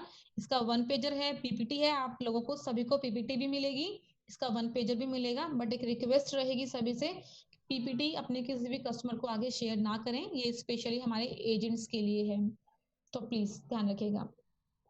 नेक्स्ट एक फीचर है डोमिसिलरी ट्रीटमेंट। क्या होता है डोमिसिलरी ट्रीटमेंट? क्या किसी को पता है डोमिसिलरी ट्रीटमेंट क्या होता है? घर पे आके घर पर डॉक्टर ट्रीटमेंट। बिल्कुल करेक्ट। डोमिसिलरी ट्रीटमेंट क्या होता है? कई बार ऐसी कंडीशन होती है कि किसी पेशेंट को हॉस्पिटल नहीं ले जाया जा सकता है, या हॉस्पिटल में बेड अवेलेबल नहीं है, या पेशेंट को एक बेड से दूसरे बेड तक शिफ्ट नहीं कर सकते, कंडीशन इतनी क्रिटिकल हो रखी है। तो उस कंडीशन में क्या होता है, डॉक्टर्स बोलते हैं कि इन्हें घर पर ही रखो, इनका घर पे ही ट्रीटमेंट करेंगे हम। इसके लिए एक कंडीशन है कि मिनिमम 3 दिन घर पर ट्रीटमेंट होना चाहिए। इसके लिए उनको रेगुलरली नर्स मिलती है, डॉक्टर विजिट होते हैं, कोई भी मेडिकल इक्विपमेंट चाहिए, बेड चाहिए, ऑक्सीजन सिलेंडर चाहिए, व्हाटएवर कुछ भी चाहिए वो हॉस्पिटल, वो कंपनी प्रोवाइड करती है। तो ये डोमिसिलरी ट्रीटमेंट भी हमारी कंपनी कवर करती है। और अप टू सम एश्योर्ड, अगर 5 लाख तक की पॉलिसी है किसी कस्टमर की, तो कंपनियां 5 लाख तक का पूरा कवर करती है। तो ये ट्रीटमेंट कवर, डोमिसिलरी ट्रीटमेंट सभी को समझ आ गया। इसमें कंपनी क्या कवर करती है? मिनिमम 3 दिन घर पर ट्रीटमेंट होना मैंडेट है, ध्यान रखिएगा। नेक्स्ट हम बात करें आयुष ट्रीटमेंट। आज की डेट में ना बहुत लोगों को आयुर्वेदिक ट्रीटमेंट सूट करता है, सभी को एलोपैथिक ट्रीटमेंट सूट नहीं करता है। कई लोग आयुर्वेदिक, यूनानी, सिद्धा, होम्योपैथिक इन ट्रीटमेंट्स में आज भी बिलीव करते हैं। लोगों को लगता है कि एलोपैथिक ट्रीटमेंट से बेटर है आयुष ट्रीटमेंट, होम्योपैथिक ट्रीटमेंट ले लो, आयुर्वेदिक ट्रीटमेंट ले लो, यूनानी ट्रीटमेंट ले लो, सिद्धा ट्रीटमेंट ले लो जो जड़ी बूटियों के थ्रू होता है। तो हमारी कंपनी ये भी कवर करती है आयुष ट्रीटमेंट, शॉर्ट फॉर्म में आयुष ट्रीटमेंट बोलते हैं, कंपनी कवर करती है। बट उसके लिए कुछ स्पेसिफिक लिमिटेशंस हैं। 4 लाख की पॉलिसी पे कंपनी 10 लाख दे रही है, 5 लाख से 15 लाख की पॉलिसी पे कंपनी 15,000 दे रही है, और 20 लाख से 25 लाख की पॉलिसी पे कंपनी 20,000 रुपए का Ayush treatment, Ayurvedic treatment company cover करती है। अब इसमें मॉनिटोरियम क्लॉज है, वो आपको बाद में बताऊंगी। New born baby company cover करती है, 16 दिन का बच्चा है तो न्यू बॉर्न बेबी में ही कवर हो जाता है, company new born baby cover कर रही है। डोनर एक्सपेंस, अगर कोई पर्सन ऑर्गन डोनर जिसे हम लोग बोलते हैं, ऑर्गन डोनर कंपनी कवर करती है। हस्बैंड वाइफ 2 लोगों की पॉलिसी है, या हस्बैंड वाइफ 2 लोगों की पॉलिसी में मान लेते हैं हस्बैंड को ऑर्गन की जरूरत पड़ जाती है, किसी बॉडी का कोई अंग खराब हो गया और ऑर्गन चाहिए, मदर और अपना अंग डोनेट कर रही है, तो ठीक है, कंपनी हस्बैंड की पॉलिसी है, कंपनी हस्बैंड को तो कवर करेगी, साथ में मदर का भी 1 लाख रुपए का एक्सपेंस कंपनी यहाँ कवर करती है। 1 लाख से ऊपर का ट्रीटमेंट कंपनी यहाँ कवर नहीं करेगी ऑर्गन डोनर में। नेक्स्ट हम बात कर रहे हैं यहाँ पर असिस्टेड रिप्रोडक्शन ट्रीटमेंट, ये इसको हम आईवीएफ ट्रीटमेंट बोलते हैं। आईवीएफ ट्रीटमेंट, जैसे अभी राधेश्याम जी ने क्वेश्चन किया था कि कंपनी यहाँ मैटरनिटी कवर करती है, नहीं, तो कंपनी मैटरनिटी कवर नहीं करती है, ध्यान रखिएगा, लेकिन आईवीएफ ट्रीटमेंट कवर करती है। अगर किसी को कंसीव नहीं हो रहा है, कोई बेबी प्लान करना चाहता है और किसी तरह की प्रॉब्लम आ रही है उनके साथ में, और बहुत फोर्स करने के बाद में भी वो कंसीव नहीं कर पा रहे हैं, तो इन बिटवीन कंपनी इसमें आईवीएफ ट्रीटमेंट कवर करती है, लेकिन 3 साल के बाद, 3 साल के बाद अगर किसी को आईवीएफ ट्रीटमेंट लेना है तो हमारी पॉलिसी कवर कर लेगी। नेक्स्ट इसमें फीचर हम, ये तो हो गया ऑटोमेटिक रिस्टोरेशन। देखिए ऑटोमेटिक रिस्टोरेशन इस पॉलिसी का सबसे जबरदस्त फीचर है। अगर मैं आप लोगों को बताऊं तो हमारी कंपनी 300% का ऑटोमेटिक रिस्टोरेशन देती है। अगर किसी की पॉलिसी 3 लाख की है तो उसको 300% एक्स्ट्रा यूज कर सकता है, 3 lakh plus 3 lakh plus 3 lakh plus 3 lakh, तो टोटल बात करूंगी तो पॉलिसी 12 लाख की काउंट होगी। लेकिन कंडीशन है यहाँ पर 3 लाख पहले पूरा यूज होना चाहिए। अगर मान लेते हैं हस्बैंड वाइफ 2 लोगों की, 2 बच्चों की पॉलिसी कस्टमर ले लेता है, तो यहाँ 3 लाख हम बोल सकते हैं कि हस्बैंड को मिल रहा है, 3 लाख वाइफ को मिल रहा है, 3 लाख एक बच्चे को और 3 लाख दूसरे बच्चे को मिल रहा है। बट यहाँ पर 100% कंज्यूम करने की कंडीशन है, पहले पूरा 3 लाख यूज होगा, कंज्यूम होगा, तभी दूसरा 3 लाख कंपनी देगी, उसके बाद दूसरा 3 लाख यूज होगा, तभी कंपनी तीसरा 3 लाख देगी। तो ध्यान रखिएगा 3 लाख की पॉलिसी है, 100% कंज्यूम करने की कंडीशन है इस पॉलिसी में। नेक्स्ट रिचार्ज बेनिफिट कंपनी यहाँ दे रही है। रिचार्ज बेनिफिट क्या है? अगर किसी का 3 लाख यूज भी हो गया तो कंपनी यहाँ 3 लाख के सम एश्योर्ड पे आपको एक्स्ट्रा एक बेनिफिट दे रही है, 75,000 रुपए एक्स्ट्रा सम एश्योर्ड दे रही है। अगर किसी का पहला क्लेम 3 लाख की जगह 3,75,000 का भी होगा ना, तो कंपनी पे करेगी। क्यों? क्योंकि कंपनी यहाँ पर आपको एक रिचार्ज बेनिफिट दे रही है। तो 3 लाख की पॉलिसी पे 75,000 का है, 4 लाख की पॉलिसी पे 1 लाख का है, और 5 लाख से ऑनवर्ड्स 25 लाख तक 1.5 लाख का रिचार्ज बेनिफिट है जिसे कस्टमर यूज कर सकता है। No claim bonus. No claim bonus क्या होता है? देखो नाम से पता चलता है, जिस साल कस्टमर क्लेम नहीं लेता है उस साल कंपनी उसे बोनस देती है। बोनस इट मींस कंपनी कुछ डिस्काउंट नहीं देगी, बोनस मतलब सम एश्योर्ड में कुछ % बढ़ा देगी। तो अगर किसी की पॉलिसी 3 लाख की है, 5 लाख की है, तो पहले साल अगर कोई क्लेम नहीं आया तो कंपनी पहले साल जब नेक्स्ट ईयर रिन्यूअल आएगा तो रिन्यूअल के टाइम पॉलिसी को 25% बढ़ा देगी। पहले साल 25% का नो क्लेम बोनस मिलता है, नेक्स्ट ईयर 10%, फिर 10% मिलेगा और लास्ट में 5%। तो ये अप टू 100% तक जाता है। 3 लाख की पॉलिसी है, 3 लाख और एक्स्ट्रा नो क्लेम बोनस मिल जाएगा, लेकिन पहले साल 25%, फिर 10% और लास्ट में 5%। तो ये 100% आपको no claim bonus company provide करती है। नेक्स्ट हम यहाँ बात करें RTA benefit, road accident benefit. अगर किसी कस्टमर ने हेलमेट पहना हुआ है और 2 व्हीलर से जा रहा है और उसका एक्सीडेंट हो जाता है, तो यहाँ कंपनी कुछ एक्स्ट्रा सम एश्योर्ड्स प्रोवाइड कर रही है। 3 लाख की पॉलिसी पे कंपनी 75,000 रुपए का एक्स्ट्रा सम एश्योर्ड दे रही है। सॉरी, कंपनी 75,000 रुपए का एक्स्ट्रा सम एश्योर्ड दे रही है कस्टमर को। अगर एक्सीडेंट की वजह से इमरजेंसी आ जाती है और एडमिट होना पड़ता है और कस्टमर की पॉलिसी सिर्फ 3 लाख की है, तो वो क्लेम 3,75,000 का भी ले सकता है, क्योंकि कंपनी यहाँ RTA बेनिफिट जो दे रही है, रोड ट्रैफिक बेनिफिट जो दे रही है, वो 75,000 एक्स्ट्रा दे रही है। इसी तरीके से अगर किसी की पॉलिसी 10 लाख की है तो उसमें 2.5 लाख का extra sum assured company provide कर रही है। नेक्स्ट बेनिफिट है health checkup. Company health checkup provide करती है, लेकिन एनुअली नहीं करती है। एवरी क्लेम फ्री ईयर, अगर किसी ने आज पॉलिसी ली है और पूरे साल पॉलिसी यूज नहीं की, कोई क्लेम नहीं आया, तो अगले साल कंपनी उसको health checkup 2 health checkup coupon provide करती है। अगर फैमिली की पॉलिसी है, हस्बैंड वाइफ 2 बच्चों की पॉलिसी है, तो हस्बैंड वाइफ दोनों को मिलेगा। अगर हस्बैंड के साथ 2 बच्चों की पॉलिसी है तो सिर्फ हस्बैंड को मिलेगा। लिमिटेशंस है उसकी, 3 लाख की पॉलिसी पे कंपनी 750 रुपए का हेल्थ चेकअप देती है, 10 लाख की पॉलिसी पे कंपनी 2,000 का हेल्थ चेकअप देती है, और इसी तरीके से 25 लाख की पॉलिसी पे कंपनी 3,500 रुपए का हेल्थ चेकअप कूपन प्रोवाइड करती है। मैडम अगर हस्बैंड वाइफ का 3 लाख का प्लान है तो 750 दोनों को मिलेंगे कि दोनों मतलब को मिलेगा, दोनों को मिलेगा सर, 750 दोनों को मतलब अलग दोनों अलग को मिलेंगे? अलग अलग मिलेगा। जी। और ये सर कूपन हाथ में नहीं आता है, इसको नेटवर्क लैब में जाके पहले बुक कराना पड़ता है अपॉइंटमेंट, और वहां जाके सिर्फ टेस्ट कराने होते हैं, और जो सिलेक्टेड टेस्ट होते हैं कंपनी सिर्फ वही टेस्ट करती है। अच्छा, ऐसा नहीं है कि 750 मतलब पूरे प्लान में मिले, नहीं अलग सर, अलग दोनों को मिलेंगे? अलग अलग दोनों को मिलेंगे, जी हस्बैंड को भी और वाइफ को भी। जी। ठीक है। नेक्स्ट हमारा फ्री सेकंड मेडिकल ओपिनियन। देखिए ये भी एक अच्छा ऑप्शन है, हम कंपनी आप लोगों को प्रोवाइड कर रही है। अगर कोई कस्टमर अपना ट्रीटमेंट करवा रहा है हॉस्पिटल में, बट उसे लगता है कि नहीं मैं यहाँ सेटिस्फाइड नहीं हूँ, ट्रीटमेंट से सेटिस्फाइड नहीं हूँ, या जो मेरी सर्जरी होने वाली है मैं उससे आई डोंट नो, मुझे सेटिस्फेक्शन नहीं मिल रही है, पता नहीं सर्जरी ठीक होगी भी या नहीं होगी, या हॉस्पिटल को लेके कई बार माइंड में बहुत सारी चीजें आती हैं, तो ये ऑप्शन अवेलेबल है। कस्टमर हमारे कस्टमर केयर पे बात करके या स्पेशल हमारे डॉक्टर से डिस्कस करके एक सेकंड मेडिकल ओपिनियन ले सकता है कि जो मेरे को ये प्रॉब्लम हुई है, मैं इस प्रॉब्लम की वजह से हॉस्पिटल में एडमिट हुआ हूँ और मुझे अब ये सर्जरी होने वाली है या मुझे ये ट्रीटमेंट मिल रहा है, तो क्या ये मेरे लिए सही है? तो डॉक्टर उन्हें गाइड कर देंगे। तो ये सेकंड मेडिकल ओपिनियन अगर कोई कस्टमर लेना चाहता है तो ले सकता है पॉलिसी से। नेक्स्ट हम बात कर रहे हैं यहाँ पर परमानेंट मोरल रिमेंस की फ्री एक्सेप्टेंस मेडिकल स्क्रीनिंग हो गया। कोपेमेंट, ये कोपेमेंट मैं बता देती हूँ, ये ध्यान रखिएगा अगर हम किसी भी 60 साल से ऊपर के पर्सन को पॉलिसी दे रहे हैं तो यहाँ 20% का कोपे आता है। कोपे का मीनिंग समझ लेते हैं पहले।